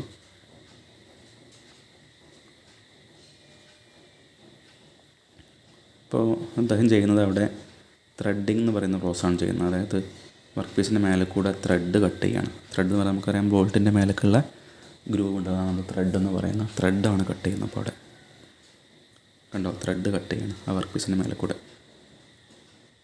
ത്രെഡ് കട്ടിങ് ഒരു ഓട്ടോമാറ്റിക് പ്രോസസ് പോലെ നമുക്ക് ലേത്ത് ഉപയോഗിച്ച് ചെയ്യാൻ പറ്റും കേട്ടോ. അത് നമുക്ക് അതിൽ എല്ലാം സെറ്റ് ചെയ്ത് വെച്ചാൽ നമുക്ക് ഓണാക്കി കഴിഞ്ഞാൽ ഓട്ടോമാറ്റിക്കലി എന്തെങ്കിലും ത്രെഡ് കട്ട് ചെയ്ത് പോയിക്കോളും. അങ്ങനെ ഒരു ഫെസിലിറ്റി നമുക്ക് ലേത്തിലുണ്ട് കണ്ടോ. ത്രെഡ് കട്ട് ചെയ്തതിൻ്റെ മേലെ ഇനി ചെയ്യാൻ പോകുന്നത് അതിൻ്റെ മേലെ നേളിങ് ചെയ്യാൻ പോകും കേട്ടോ. അപ്പോൾ നേളിങ് ചെയ്യാൻ വേണ്ടി നേളിങ് ടൂൾ ഹോൾഡറിൽ നേളിങ് ടൂൾ വെച്ചിട്ടുണ്ടായിരിക്കും. ഒരു എന്താ പറയുക, ഒരു ഡിസ്ക് പോലത്തെ ഷേപ്പിലുള്ള അതിൻ്റെ മേലെ കട്ടിങ് എഡ്ജസ് ഉണ്ടായിരിക്കും. അതിൻ്റെ മേലെ വെച്ച് എന്ത് ചെയ്യും, ഇങ്ങനെ റൊട്ടേറ്റ് ചെയ്യും. പരസ്പരം ടൂളും റൊട്ടേറ്റ് ചെയ്യും, അതുപോലെ വർക്ക് പീസ് റൊട്ടേറ്റ് ചെയ്യും. ഇങ്ങനെയാണ് ആ ഒരു നേളിങ് പ്രോസസ് ചെയ്യുന്നുണ്ടായിരിക്കുക. നേളിങ് എന്ന് പറഞ്ഞാൽ നേരത്തെ നമ്മൾ കണ്ടിട്ടുണ്ടായിരുന്നു ഡയമണ്ട് ഷേപ്പുള്ള എഡ്ജസ് കട്ട് ചെയ്യാനാണ് നമ്മൾ നേളിങ് പ്രോസസ് ചെയ്യുന്നത് കേട്ടോ. അപ്പോൾ നമ്മളിനി വഴിയെ പഠിക്കാനുള്ള ടോപ്പിക്സാണ്. ഞാൻ പറഞ്ഞു പോകുമ്പോൾ എല്ലാം ഒന്ന് ജസ്റ്റ് കാണിച്ചിരുന്നുള്ളൂ കേട്ടോ, എല്ലാം മനസ്സിലാക്കാൻ വേണ്ടിയിട്ടാണ്. ലേത്തിനെ കുറിച്ച് ഐഡിയ ഉണ്ടാക്കാനാണ്. കണ്ടോ, അതിൻ്റെ മേലെ ഇപ്പോൾ ഒരു ഡയമണ്ട് ഷേപ്പിലുള്ള നമുക്ക് ഗ്രിപ്പ് പോലത്തെ ഒരു സർഫസ് ഉണ്ടാക്കാൻ നമ്മൾ നേളിങ് പ്രോസസ് ചെയ്യുന്നത് കേട്ടോ, ഒരു ഗ്രിപ്പ് ഉണ്ടാക്കാനായിട്ട്. ഓക്കെ, അപ്പോൾ നമ്മൾ അത്രയും കണ്ടതെല്ലാം നമ്മുടെ ലെയ്ത്തിൽ വരുന്ന കാര്യങ്ങളാണ്. ഓക്കെ, ലെയ്ത്തിലെ വർക്കിംഗ് മനസ്സിലാക്കാനുള്ള കാര്യം നമ്മൾ പറഞ്ഞിട്ടുണ്ടായിരുന്നു. ഓക്കെ, നമുക്ക് ആ ലെയ്ത്തിൽ ഉപയോഗിക്കുന്ന സിംഗിൾ പോയിൻ്റ് കട്ടിംഗ് ടൂളിനെ കുറിച്ച് നമുക്ക് മനസ്സിലാക്കാനുണ്ട്.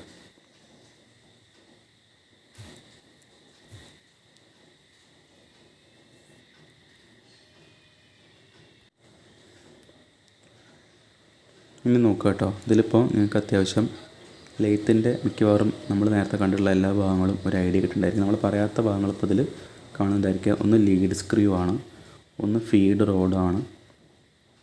ഓക്കെ, പിന്നെ ലെഗ് നമുക്കറിയാം, സാധാരണ ഒരു മെഷീൻ്റെ ഒരു സപ്പോർട്ട് ചെയ്യുന്ന ഭാഗമാണ് ലെഗ് എന്ന് പറയുന്ന ഈ ഒരു ഭാഗം. ഇതും ലെഗ്ഗാണ്, ഇതും ലെഗ്ഗാണ് കേട്ടോ. ബാക്കി എല്ലാ പാർട്സിനെ കുറിച്ച് നിങ്ങൾക്ക് ഏകദേശം ഒരു ധാരണയുണ്ടായിരിക്കും.